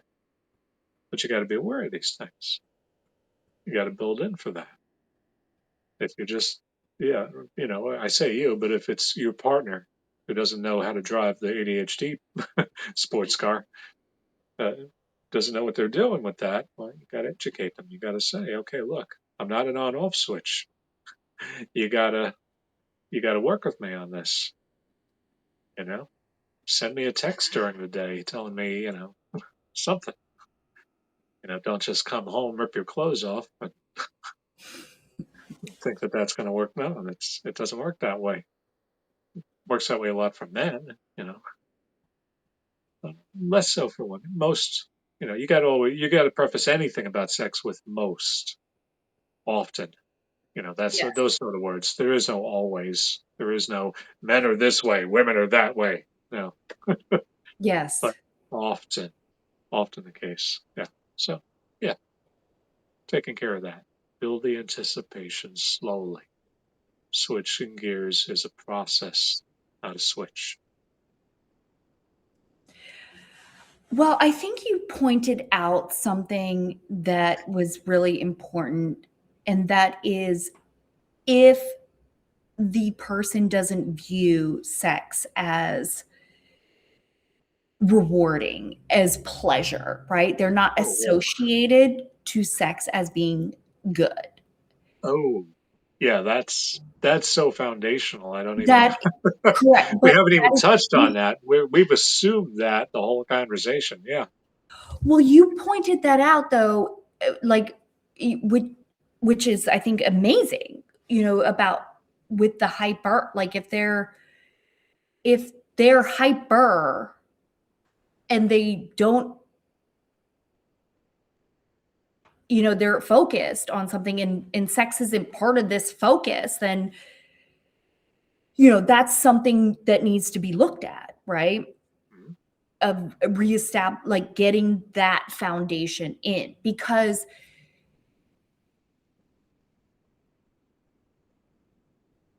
in relationships, especially in monogamy, a woman's libido, like it drops, and a woman, like the arousal, the spontaneous, it's not spontaneous arousal even with hypersexual females. Mhm. So saying what you said, send me a text in the middle of the day, send me some dirty talk, send me, Mhm. like, give them a script, give them a program so that it's easier to follow. And the thing is, the another mindset shift is also when you're with a partner in a healthy relationship, they want to know these things. Yes. They want to know. It may feel even, it may be more uncomfortable. I think for me, I'm getting over that hump. And what I've seen is getting those words out. Like, give me some, pat on the backs and some hugs, and really advocating for what I want, Mhm. and letting go of protecting the other person's ego. Yeah. Yeah. If you're an ADHD person trying to protect your lover's ego by not telling them what you need, you have a bad time. Yeah, Yeah. Now, there are people in this world who cannot be told, "Hey, I need this. Hey, I need that." They find everything to be an attack against them. correct. Marriage counseling or U-Haul. Yeah. There's only so much you can do there. Yeah. Yeah, But for most people, I think most decent lovers are looking to figure out how to do it better. and that means they're open to feedback. Obviously there's better ways to give feedback and worse ways. I've found, being from New York myself, New York City, that starting a conversation with "Hey, dumbass" doesn't get great. Doesn't get, I would avoid that. Just my experience, but I would avoid that. And Yeah. instead, "Hey, I'd really love it if you X," or the nonviolent communication, great strategy. It says, when this happens, I feel this. In the future, I would prefer it if you did that. Yes. So it's this very there are nonviolent ways of doing it. There are non-ego hurting ways of doing it. There's a book I'm reading right now called Never Split the Difference, which is Mhm. an FBI negotiator book, but it also applies incredibly to hypnosis. Yeah. And one of the things it says is never ask why. Don't ask, why do you keep doing it that way? It's not going to work well. Instead, what would it be like to do it this way instead? How would you feel about doing it this way? Now it stops feeling like a personal attack and it starts feeling like, oh, so that's an interesting question. And engage the other person's intelligence and they'll start finding ways to please you. But if you ask why do they keep doing the thing, they'll defend themselves. Yes. Yeah, you don't want to trigger defense. You want to bring them into this thing. So how and what questions they work better. And questions work better than statements. These of course are things that we learn as we get better and better at hypnosis, where we're moving from and now you will feel this to wonder what it would be like if you could Yeah. start to experience. Yeah, yeah. So yeah. So this is, hey, good hypnotists are teaching you how to talk to your partner to get better sex. That's a neat little thing to throw in there, huh? Well, I think that's quite appropriate actually, Yeah. because I think hypnosis is intimacy. Mhm. Yeah. Oh yeah. It is very intimate. So Mhm. I think that it's quite appropriate, like, that we are. Yeah. I like how you said that about the how and what questions, because throwing around, like, I'm gonna frame it as like a dictator or something like that, isn't necessarily useful.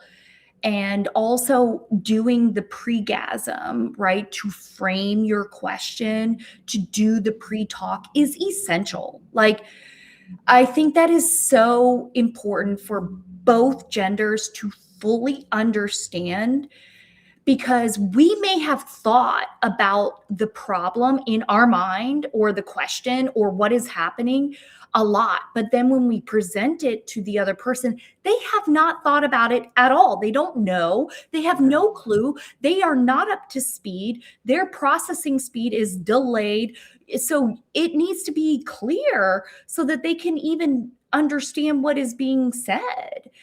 So, Yes. I think that is very important, and then with the nonviolent communication, it's being specific, because if the person is like, if we're just saying, "I when you come into the house, I don't like it," like, well, what that tells me nothing. I have no idea. So am I, like, supposed to stay out of the house, like, forever and go move? Like, what is that? So Mhm. I find that people, uh, I'm gonna say it, like, they don't take the time to be specific in their communication, which causes a lot more work. And like, being really specific is a good thing to do. because it lowers the guard. They don't want to be quite so defensive. And it might be where you need to actually slow down and respond way later. That is what, Yes. because for me, like I got into a really bad habit. I'm going to call it bad, or an unhelpful habit of just quickly responding to people. And my communication was really lousy. And so Mhm. I needed to also address where am I the problem in these situations. And that was Mhm. slowing down, because I would like read this long message and I'm like, would misinterpret like most of it. And yeah. So, anyways, it's taking that into consideration when you're communicating and being more specific, and the what am I saying? Like, is this going to cause them to feel defensive? Right. And I'm not saying that I'm perfect at that, or that any of the, everybody's like, this is work in progress, like habit that is Yes. constantly, but it does get easier. That's the Yeah. thing. It does. You can train yourself, and then I like to say, you can train the people in your life as well. Mhm. And that's part of the pre-gasm. You're training your lover or the Mhm. people that you want in your life around you. Yeah. Yeah. And that's Absolutely. something that the suckiness goes away each time too. Mhm. Yeah. Yeah. It's a good way of thinking about conversations like that. It can be an hour of sucking or 10 years of sucking. What do you want? Yeah, yeah, Yeah. yeah. And I think really associating into the negative around that is something that would have been helpful for me if I could go backwards in time, of really owning that what I'm doing now, it kind of works, but it's not a good solution for the long term. Yes. Yes. Short-term gain and long-term losses are not a great strategy. No. They feel like it in the moment, Oh, you yeah. know? If I do this thing right now, it'll things will go smoothly for, for a little while until it catches up with me, and then everything goes to shit. Yeah, I've learned the economics of that as I've gotten older. I've learned that, hmm, and you'll hear me talk about relationship things using investment terms sometimes. But I think like that. What would Warren Buffett say about that strategy? And the Yeah. strategy of putting off an hour conversation that'll suck, um, and then having 10 years of suck because you didn't address something. It's bad economics. The economics of Mhm. let me tell a little lie right now, and it'll smooth things out for the next 3 days, but then I get caught and everything goes to shit. That's not good economics. All that stuff, you know. Let me put off training my partner. It sounds manipulative when we put it that way, but it's really more like, hey, I get overwhelmed if you talk at me for 2 hours straight, you know, so please be succinct. Or, hey, if I see you do something, I might ask you what that means. And that doesn't mean I'm attacking you. It just helps me with clarity so I'm not spinning out, obsessing about it, because that's the way my brain works sometimes. I'm working on it, but here's the way it is. That's training. Yes. Yeah, thank you for saying that. I've gotten a lot of heat from people about using the word training. People have Oh, not yeah. liked it. Yeah. Well, that's a lot of the things we say, we do have to have a couple little footnotes, Yeah. you know?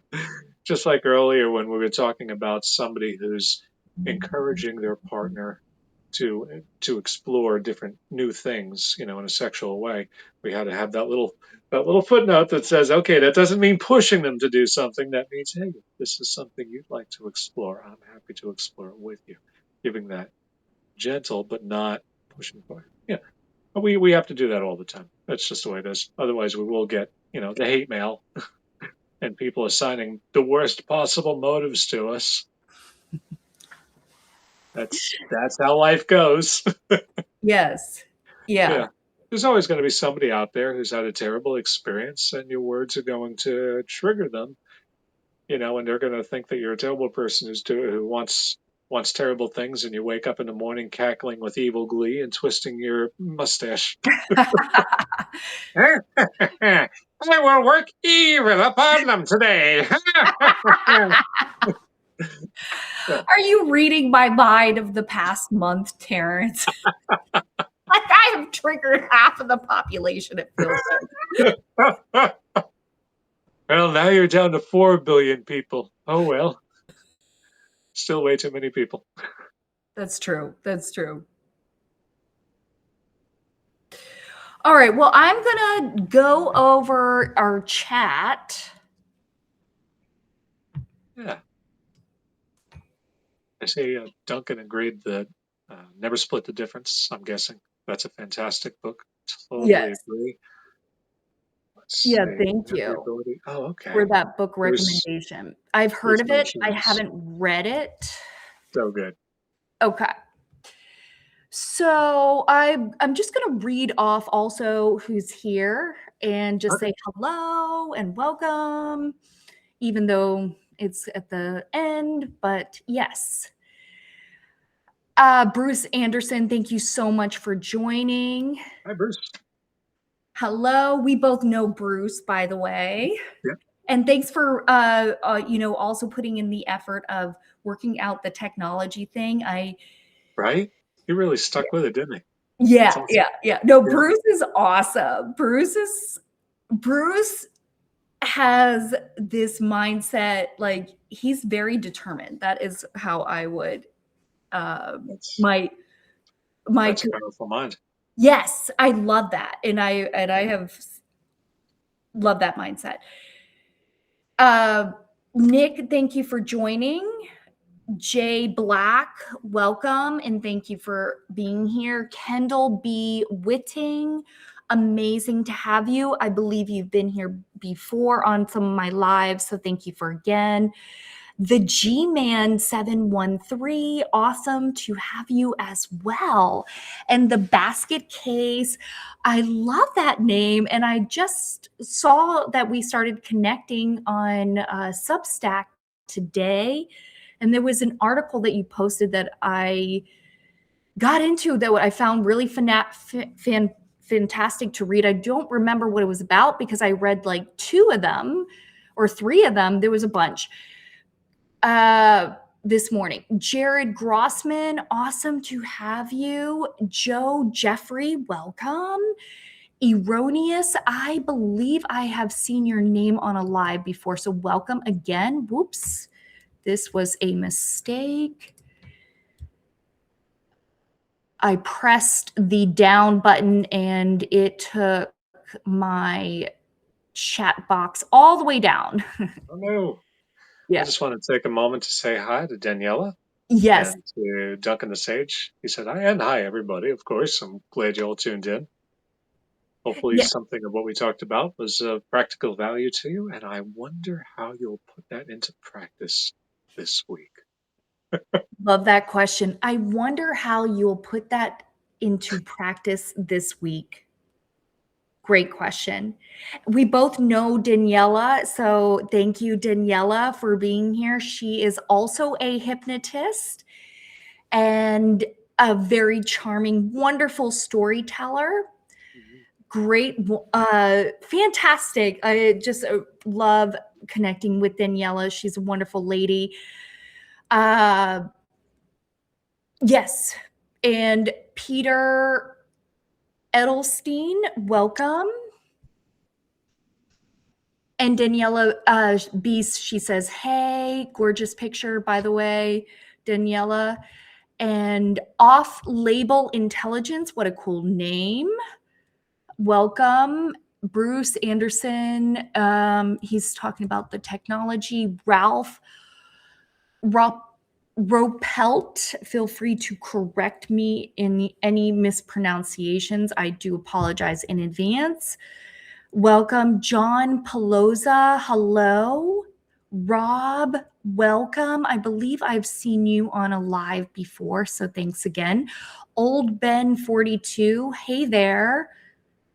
And Duncan the Sage, Duncan the Sage is one of my very close friends on Substack, and I just love having Duncan the Sage on my live. So welcome, Duncan the Sage. You're so awesome. Welcome, welcome. And he wrote, I just woke up from a nap. He's in the UK. And Bruce Anderson's talking about the technology stuff, off-label intelligence, the overthink, over-rehearse mentally. First time with a woman and have had trouble maintaining erection.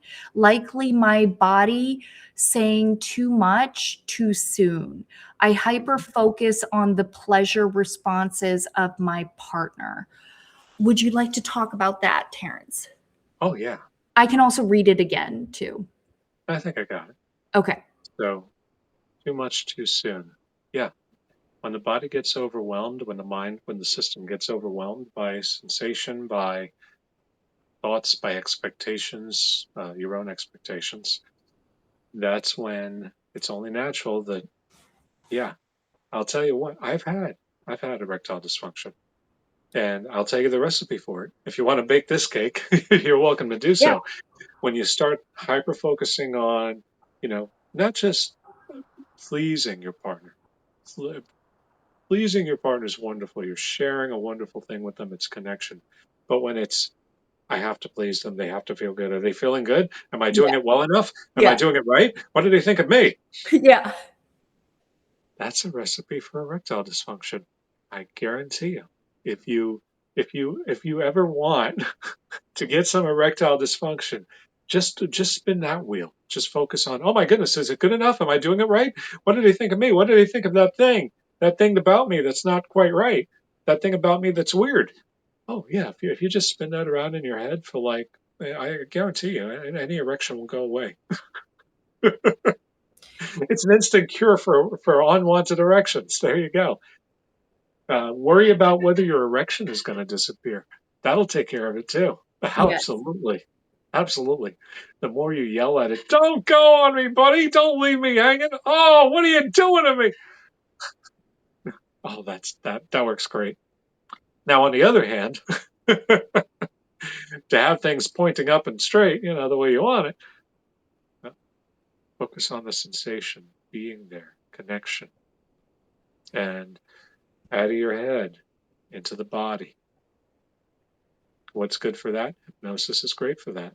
What do? We help people to relax, to quiet the mind for a while and get into the body. Are they going to be in that place exactly while they're having sex? Well, no, because they want to open their eyes and move. Yeah. But there's something you learn from that of being more present in your body, letting the thoughts kind of quiet down a bit, being in the moment, in that specific moment. That's powerful. And yeah, work with that a bit and see what happens. Yes. And off-label intelligence, really, really great share that you mentioned that. I think just to tag on to what Terance was talking about, I think that can happen to a lot of men as well. What he just wrote. Oh, Generally speaking, I'm sorry, I cut you off. You're saying this happens to a lot of men. True. Generally speaking, the ED has only happened on the first encounter. It may be the novelty. Yes. That is something that is very, very common. Mhm. So I'm just going to read the full thing because I stopped.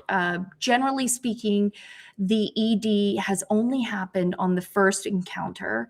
It may be the novelty of the experience being too much, too exciting. Terrence, I'm going to let you take, Oh, yeah, yeah. okay. So, too much. Remember, we were talking earlier about overwhelm, something that happens a lot with neurodiverse people. It can happen with everybody. We're just more prone to it because our systems are processing more information. We literally have more neurons in our brain making more connections. So that's wonderful, and that we can be wonderfully creative, and we can Yes. see patterns like nobody's fucking business, which makes us excellent for The hypnosis. creativity is, Yes, able to notice little details. That's how I do my hypnosis. I have no idea how people who aren't neurodiverse succeed at high levels of hypnosis. And quite frankly, I haven't seen too many of them there. So Hmm. ADHD is a superpower for hypnosis. Autism and ADHD, it gives you that pattern recognition, that noticing that says, "Oh, I noticed it." Like I was working with a friend of ours, and he's talking about a problem he has, and I hear him say, "Yeah, it's apparent."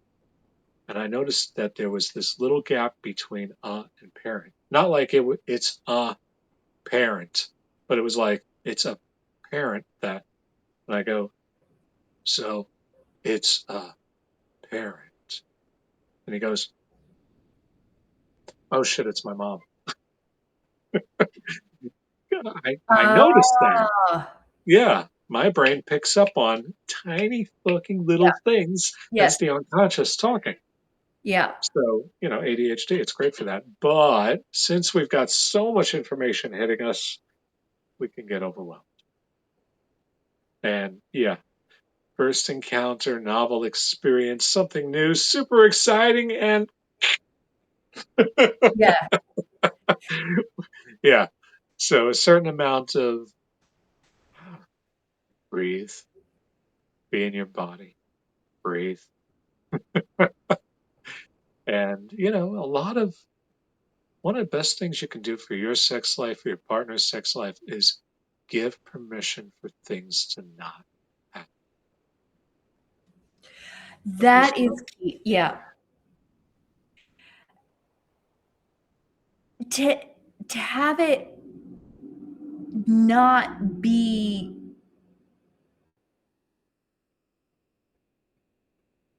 an end game like that is so creates so much safety mhm, in a relationship. And I'm not saying we never have an end game, right? Like, I have but preferences. yes, but having the removal of that, or like having the acceptance that that's not always going to happen, that Yeah, it, and also that goes back to the pre-gasm of framing it that way, talking about it.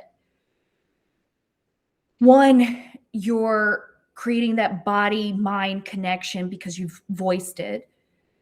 It doesn't have as much energy in the mind where it's like, ooh, you've like released it out into the atmosphere. And mhm, then you're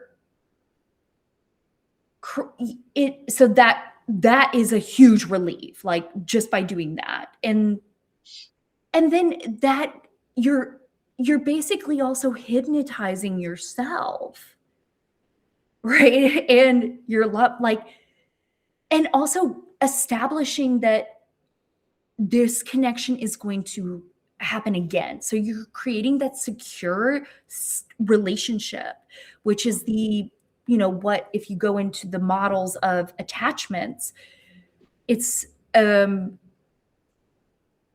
the what is recommended to have a secure attachment. So, anyways, the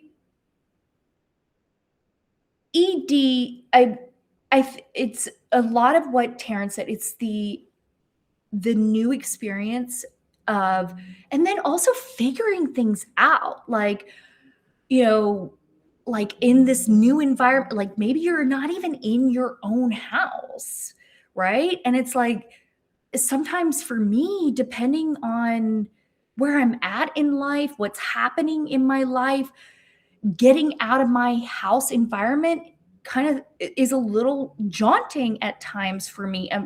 So there's those things to consider as well that are also creating sensory information in you. And uh, when we go into the hyper focus or the focus of pleasing others, our blood flow also cuts off into our extremities. So it's not only just a mental thing, it is also a physical thing that creates in the body.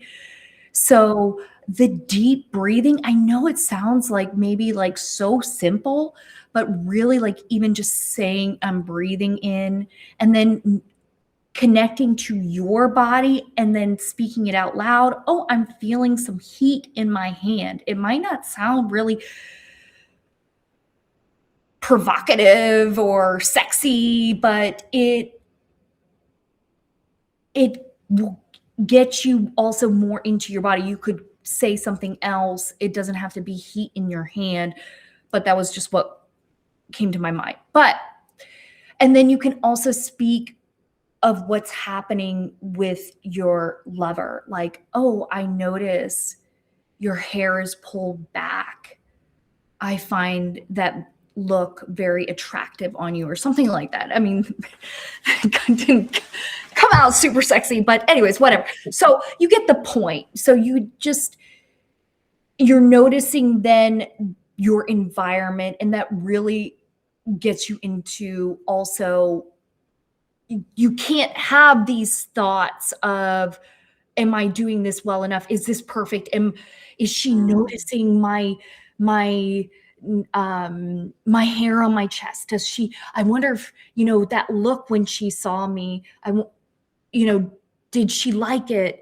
Those are just kind of the thoughts that would be coming up that I have noticed with the people that I've worked with in the first situation. But if you do the deep breathing and then you start naming your sensations, and then the sensations, or like what you're seeing with your lover as well. Yeah, for me, I would say curiosity. Yeah. Like, not curiosity about what's going on in here, Correct. everything else. So, yeah, it's like when I do hypnosis, I don't come in with a game plan. I come in with curiosity. What's going on? What does that mean? And I have no idea how it's going to work. And I also, let go of a need for a specific outcome to happen. Yeah. Like, yeah, the same thing that happens in sex, where if you say, well, there's got to be an orgasm, there has to be a hard erection, you're going to have a bad time. She has to come 3 times. Good luck. Exactly. Yeah, That's that's a a lot of lot of pressure. pressure. Yeah. Yeah. When you take off all the pressure, well, she might come 10 times. You don't know. The same thing with Exactly. hypnosis. I come in, I've got curiosity. I don't know what's going to happen. As it happens, very often, very good things happen Yes. because I've made space for it and I've taken away all the pressure. And, when you come in and yeah, you're having a new sexual experience, you take away all these things that have to happen, then there's space for things to happen. And you get curious, I wonder how she'll react or how they'll react when I do this. Oh, that's interesting. What's that happening with their body? Oh, that's interesting. What's that I'm feeling? Oh, that's interesting. Yeah. Yeah, and the happy little surprises come along all the time when you've made space for them. Yes. And I know that, so I've known Terance for a while, and he said that, and he's repeated it. And when I first heard him say that, I rejected it. I did. I mean, it's not that I like, but I didn't absorb it. So I want to say that even though that may sound really simple, let that sink in as much as you can, because when we are curious, it really allows that space for maybe even more to show up, but not even that, but just like whatever's happening, it's allowed to be there and exist. And I have, for like sex, that is a given. Like and that gives my partner also a lot of freedom to be themselves. And also knowing, when I first meet someone sexually, having this mindset, like, it's highly unlikely that it's going to be this magnificent, extremely explosive experience that, it's like porn central. Like, that is recipe for, like, it doesn't work that way. It works where it is awkward, or people are just figuring things out and then it grows. Hmm. But it's, also, I think one way to establish some more certainty, if you'd like to see this person again, saying that before you have sex, I think helps a lot of women. If you say, well, after we have sex, I'd like to go for a walk afterwards, or after I'd have sex, I'd be interested in having sex again next week, like putting that out there as well, of what you'd like, so that there's also, it's, this person is like, could say, well, no, I will never go on a walk with you.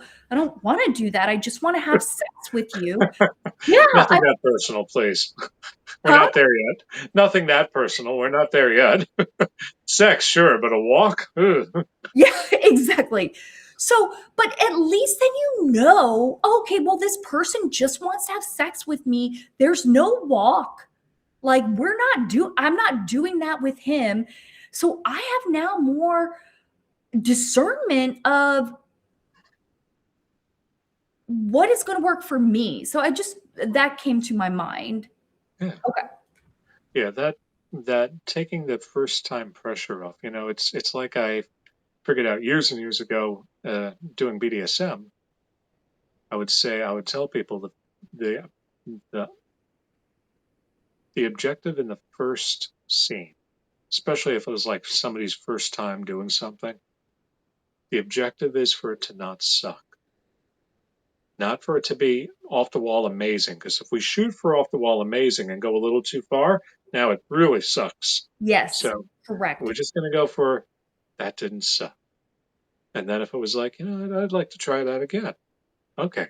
Now we'll ramp it up a little bit into higher heights, and eventually we'll be hitting the stratosphere. But right now, let's just see to it that it doesn't suck. I love that. That is, yeah. And that gives a lot of freedom of also the person to adapt with you and you adapt with them, because it's not, I mean, unless you are a professional dom, which you are, but I mean, that's different. But Mhm. we're Yes. talking, for this conversation, we're talking about couples. Mhm. And but you can apply the not sucking, even voicing that, let's just do this sex so that it just doesn't suck. Yes. I like that. That sounds Yeah. really like, okay. I Right? can do that. Hmm. Yeah. Let's just fool around, see what happens, and have a good time as best we can. Whatever, what will be, will be. And that takes the pressure off. And funny thing is, you tend to have a much better time. And it tends to be a very good time when you do it that way. I agree. Yeah. Wu Wei, the doing of not doing. Say that again. Oh, Wu Wei. It's I think it's a Taoist concept. WU space WEI. Wu Wei. And it's this concept of not doing, that you do more that way by Yes. not forcing a thing. Yeah, James Tripp talks about the Tai Chi idea of don't force things. Yeah, it's true in hypnosis, it's true in Tai Chi, and it's true in sex too. If something has to happen, it's going to be a bad time. If nothing has to happen, well, you know, it's kind of like setting your expectations a lot lower. Now everything exceeds your expectations. Exactly. I could not agree more. And the forcing is something that we want to avoid bringing into our love life in sexuality, right? That is, and I think that the fact of that is just the lack of sexual education, and a lot of sex education is porn, which is not, it's not really a good No, representation not of, even close. yeah. I mean, it is, porn is manufactured to Hmm. sell. Hmm. That is it. It is not manufactured for a, it's manufactured for a man's gaze, for a male's gaze. It is Hmm. not manufactured for a woman of showing the woman's arousal, where it needs 30, like a good 30 minutes to warm up, and maybe Right. even longer, Hmm. especially if she doesn't vibe right now. Uh-huh. And taking that into consideration, that if it's unpleasant for her, she's Hmm. going to now associate you with unpleasantness. So Uh-huh. keep that in mind. So having, and it's not being fake, but if you're like, "Ugh," like that is associating this person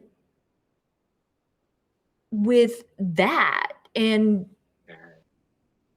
that doesn't feel good. So, yeah. Mhm. Okay. Yep. So, Yeah. Give uh, permission, give time, make space, and yeah, and the curiosity. yeah. Curiosity and take away any need for anything to happen. And yeah, things get a lot better. Whether you're ADHD, autistic, or not on the spectrum at all. These are these are things that work well for anybody, but specifically, even more so for ND people. I agree. All right. Okay, so the Duncan the Sage wrote the perfectionist tendencies. He was just commenting about that, and then Duncan the Sage wrote Kingston, Yolanda D. Hello and Oh, welcome. hey. Huh? You know her? Hey. Oh, I'm you're not just sure. saying hey. Well, I'm saying hey, and if it's the Yolanda I know, then hey. And if it's the Yolanda I don't know, it's hey. Okay, okay. Well, That's the problem with not having full names on here. It's like that might be the Nick I know, or one of the 15 Nicks I know. I don't know. I I'm I curious. guess so the reason why I questioned that is because the last live that I did was with Ella Light, and Ella Light knew Yolanda D, and I was like, "Oh, you know Yolanda D too." Okay, nice. Okay. But I'm getting familiar with her on Substack. Off-label intelligence says, would love to catch the replay if there is one. Got to go by. And yes, there will be, and I'll be posting that tomorrow. It will be on my Substack. Substack might even post it, for me. I think that it does that. Yes. But it will be up tomorrow for sure. Yeah, Substack is fantastic. Love this platform. Cool. That's what I was talking about before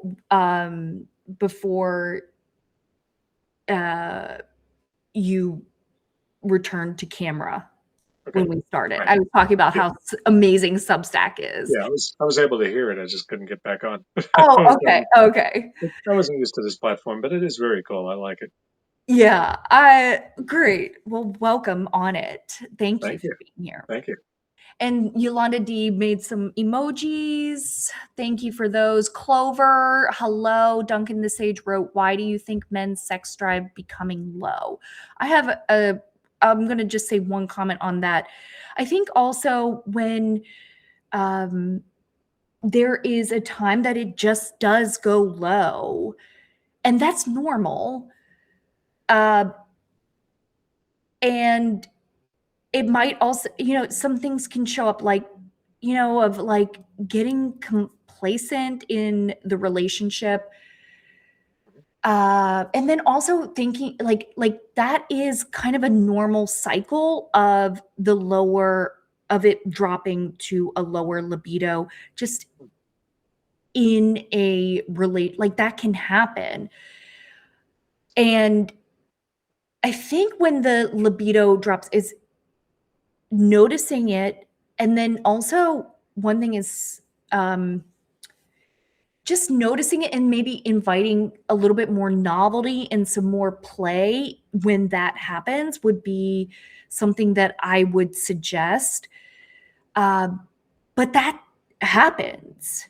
And there's nothing wrong. It's normal that the body does that. And it's normal in monogamy as well for that to occur. Do you want to say anything else? I would have to ask more clarifying questions before I was able to answer the question and feel like I knew what I was answering. Okay. Yeah. But we are getting to that time. Okay. Dr. Andre says, out of your head and into the bed. Very nice. Boxa, hello. Bruce Well, that's Anderson. going to become my t-shirt, huh? Yes. I think it's a good t-shirt. Dr. Andre says, all the best, great topics, gotta go. Word catalog, hello and welcome. Some cultures taking about sex as taboo. Parents leave the discovery of their children's sexuality on their own. Oh, yeah. No, it's great. We learn it from other 13-year-olds in porn. Yeah. Good education. Talking about them here is helpful. Yes. Bruce Fox, welcome. Jamie Garbin, don't worry, he will be back. You're doing great, by the way. He was right. Yes, thank you. Bruce Anderson, it says, hi, Terance. And Duncan the Sage says, hi, Terance. And Daniela B says, hey, Terance. And thank you for the emoji hearts. Duncan the Sage wrote, what technique or method do you recommend for who dyslexic and or ADHD? For ADHD specifically, I recommend working with me. Yes, I do too. So that's the big thing I recommend. He wrote in for them to stay focused, but yes. Oh, James Tripp recently helped somebody stop being dyslexic. And in fact, he didn't even know he was working with dyslexia. But he has a demonstration up in Clan Shifts Academy where a person was dyslexic. They did a session of like 10 minutes, not even a long one. And like a couple of months later, the person writes back, they're not dyslexic anymore. I believe that. Mm-hmm. It's just one of those weird miracle things that occasionally happens in hypnosis. And it does. It actually happens, I think, even more often than not. I mean, I hear about those stories a lot. it was interesting. Oh, the technique he was doing this demonstration where he asked somebody, what's going on and what's it like, and she's talking about all the stuff is just getting jumbled, and he's managed to bring it out so it's in front of her, right? And she's given this representation of what's going on in her unconscious, and he says, "And what's that like?" Which is a clean language question to Yes. evoke a metaphor, of course. And she says it's like a spinning top, black and white. And then he uses another plain language question. And is there anything else about that spinning top, which is black and white with a wooden knob on top? And she says, well, it's very cold.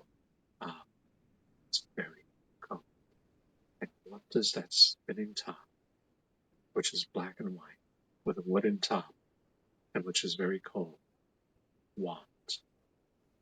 And she goes, it it wants someone to hold it and stop it from spinning. So he goes, and when you hold it and stop spinning, what do you notice then? And all of a sudden, she's having all this stuff change, and she's like, oh, I'm able to organize things, and it goes on. Now, of course, that's specific to her. That's a one-on-one session. That's not going to just be a group thing where, oh, well, just imagine a spinning top. And no, that's that's how her unconscious was making a metaphor of what was going on that was causing the dyslexia. She didn't even tell him it was that she wanted help with dyslexia. She was like, I have a thing. And he asked, okay, what's that thing like? It was just great. So, yeah. So hypnosis can be effective for dyslexia, just one-on-one with someone who does conversational work like that. That would be my recommendation for that. Yes. Oh, and that's me. I do that. I recommend that too. I want to also point out that what Terrence did and what he spoke about is it was all of the other person connecting to themselves. It's nothing that is projected onto another person. The person in the hypnosis gains even more control, more agency, more internal guidance through the direction, through these crafted questions that are in the moment. And that to me is really the development of the hypnosis, is being able to catch those nuances, ask those questions that help the person go inward even more. And there's nothing that is put on this, like it's in the moment that's with this person. Nothing is pre-planned. So it's that. So I want to speak to that on what hypnosis is for us as like an experience. It's those questions for that individual person that's thought of in the moment for that specific like whatever is happening. It's not something where we go to, all right, number 1, 2, Script number 41 is perfect for this. No. Yeah, and you can apply that so much to your sex life too. Okay. So I really wanted to speak what was happening there so that I love the way you explained that. Okay, good. You did it perfectly. Great. Thank you for that explanation of how we do hypnosis and what it is now. Yeah, because it's therapeutic and it can be like therapy. But it's in the sense it might look like meditation, but it's not meditation. Like it's really having someone help you with questions in the moment. That's how I would, yeah. Yeah, well, We're helping a person discover their own resources, Yeah. their own answers, and helping them connect their resources with their issues in such a way that now they have what they need. We believe the client has what they need. We're just they're just often disconnected. You know, when you're in a problem state, when a person is in a bad state, they're often not connected with resources they have. And after the fact, they can go, "Why didn't I just do this other thing? I know how to do that." So they weren't connected. So we help them connect. Right. Problem's gone. That's right. Sometimes it works quicker than others because it's the organic process. We don't have a, and then I do this, and then I do this, and then I do this. No, it's a, we're gonna work with somebody. We're gonna ask them questions to draw out what's going on in their unconscious. What, and once the once the rapport is built, the psychodynamic loop where two people are really connecting on a certain level that's beyond, just so how's the weather where you are? You know, there's a connection going on, and the person starts not only showing what the real problem is, but also what the real solutions are, because the unconscious starts going, "Oh wow, somebody's actually listening." And I'm not gonna go too far into that. It's not a hypnosis lesson, but it's a fascinating thing that the way we work these days. Yeah, it is. I agree. And I like how you said, I think it's like being heard. Yeah. Okay, so Howard K, welcome. Leanne, thank you for being here. And Duncan the Sage wrote James Tripp, and he rewrote the name. Margaret Williams, thank you so much for being here. So great to see you again. Hello, hello. Ramu, hello and welcome. Clifford Hines, thanks for being here. Duncan the Sage wrote, Terance, I feel relaxed listening to you. Thank you. Duncan the Sage, I love your feedback and communication. 7:50 p.m. in the UK when he wrote that. Jerry, hello and welcome. This is the first time I think I've seen you. I could be mistaken. Duncan the Sage, Terance, I just subscribed to your work. Oh, great. Yes, please connect, and the website is in the articles as well for Terance to make a booking. Craig W, hello and welcome. Nora Cody, I have followed your Substack and I have found some awesome pictures on your page that I just love. They are just speaking my language. They are BDSM pictures. Ah, I just nice, nice. really, some of hers were just, I was like, yes, I could see myself doing that. That's me right there. Ah, fun. Yeah. So Duncan the Sage wrote, my body felt heavy and now it's slow. Wonderful. Your body responding. Duncan the Sage says, I feel slow right. This was responding to the trance hypnosis session, which was amazing, by the way. Thank Please you. watch the recording. Yeah, it was great. And I like how you framed to use me as a visual. Like, what a great setup you did. It's incredible. And it was so good for me. I dropped right in pronto. Thank you. Nice. You're welcome. Duncan the Sage said, I felt that. And he says, I like Zen. Yes. Bruce Anderson wrote, I love the imagery of putting the weights on the step ladder. Yes. So that's like such a good one. I loved it too. I'm glad that worked for you, Bruce. And Duncan the Sage says, I felt like I was entering Zen mode. Yes. Erroneous, thanks for being here. Bruce Anderson wrote, and I love the advice about be gentle for distractions. Yes, be gentle and notice and think time to get back to my body and do it. Yeah. And Bruce Anderson writes, he's also a hypnotist.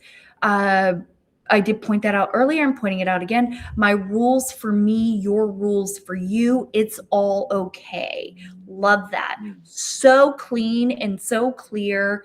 Gives so much like freedom of like, I'm going to accept what you say. And I'm also going to be authentic and be me. Alan Davis says, welcome, or Alan Davis joined. Neil joined. Bruce Anderson wrote power message 1, figure out who you are. Thank you for summing that up. That's great. And 2, accept who you are. 3, be so comfortable with sharing who you are. And 4, encourage people around you to share who they are. Yes. Ralph really appreciate you saying all that. So clear. Ralph Ropelt joined. Hello and welcome. Dave03, thanks again for being here. I've seen you before, and thanks again for showing up on the live. Very much grateful to have you. Bruce Anderson wrote pre-gasm. Thank you for an important new word. It is, and I got that from another writer on Substack. It was just the best word I was like, yes, I'm just taking that. Jim Wisdom, thanks for being here. Dan Leahy, hello. One person, I have seen you on the lives before. So one person, thank you for being here. It's a great name. Ramu, okay. Bruce Anderson wrote, my daughter is ADHD. When she tried Ritalin, she described the experience as basically dulling down, much like Terance described as blocking spontaneity. I have also heard that about Ritalin, and, definitely working with,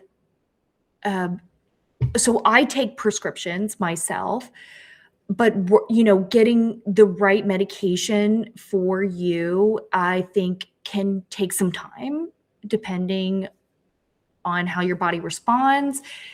And I have heard that with Ritalin for some people experiencing that.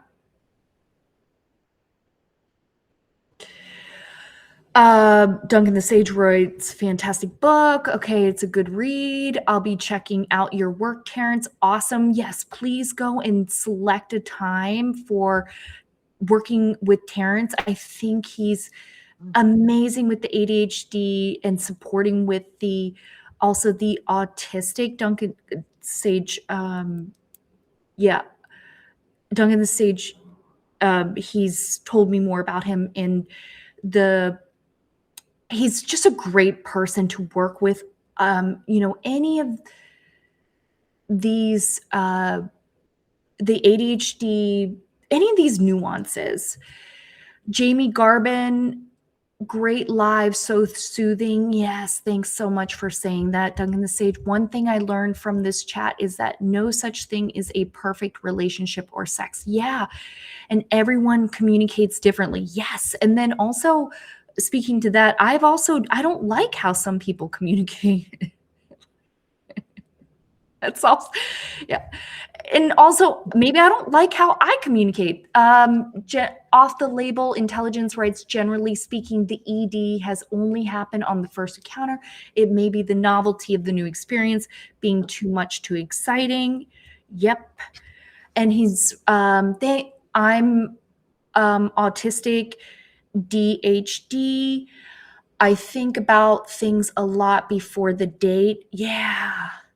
In the moment, I'm not up in my head that much. I presume the ASD traits of the subconscious begin to interfere. The phenomenon pattern intrigues me. Yeah, we could talk about that a lot. Okay. Bruce Anderson writes, make space for surprise. Bruce Anderson writes, holding curiosity requires an open acceptance of everything about the other person. Yeah. Yeah. Mm-hmm. Open. Yes. Great word. Yes. King Golden Touch, hello and welcome. Thanks for being here. Nice. Jim, hi. How's it going? And Sophos says, sweet voice. Thank you. I'm going to say that's to both of us. All right. Sure.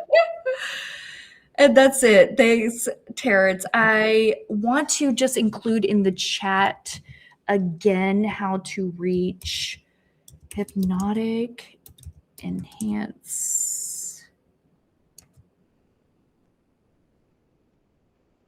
hypnoticenhancement.com. And there's a link to my YouTube on it where I'll be posting more videos. Awesome. I can't wait. Great. Hypnotic enhancement. And it's in the article that I wrote about the live. That link is there. And I also did my last article, also had the link in there as well. Which is on my Substack page. But I think that's it. Unless you have something else. Well, that's all. That's all on mine. Thank you so much. This has been a pleasure. It's been such a pleasure. And Terrence, thank you so much for your time. I think we covered like everything, and we've got some good material to share with the world. Yeah. Good stuff. And my name's Samantha Kindheart. Thank you for joining. I always seal with a kiss for my ending. And the language of orgasm is the erotic sex school. So it's all intimacy, sex related topics that may or may not align with you. So keep that in mind with my postings. They may have nothing to do with you. And that's fine, but maybe the next one does. Yeah, and that's it. And I'll send you all out with a kiss, and I'll just close this out, or I'll close out our live now. Thanks again, Terrence. Thank you.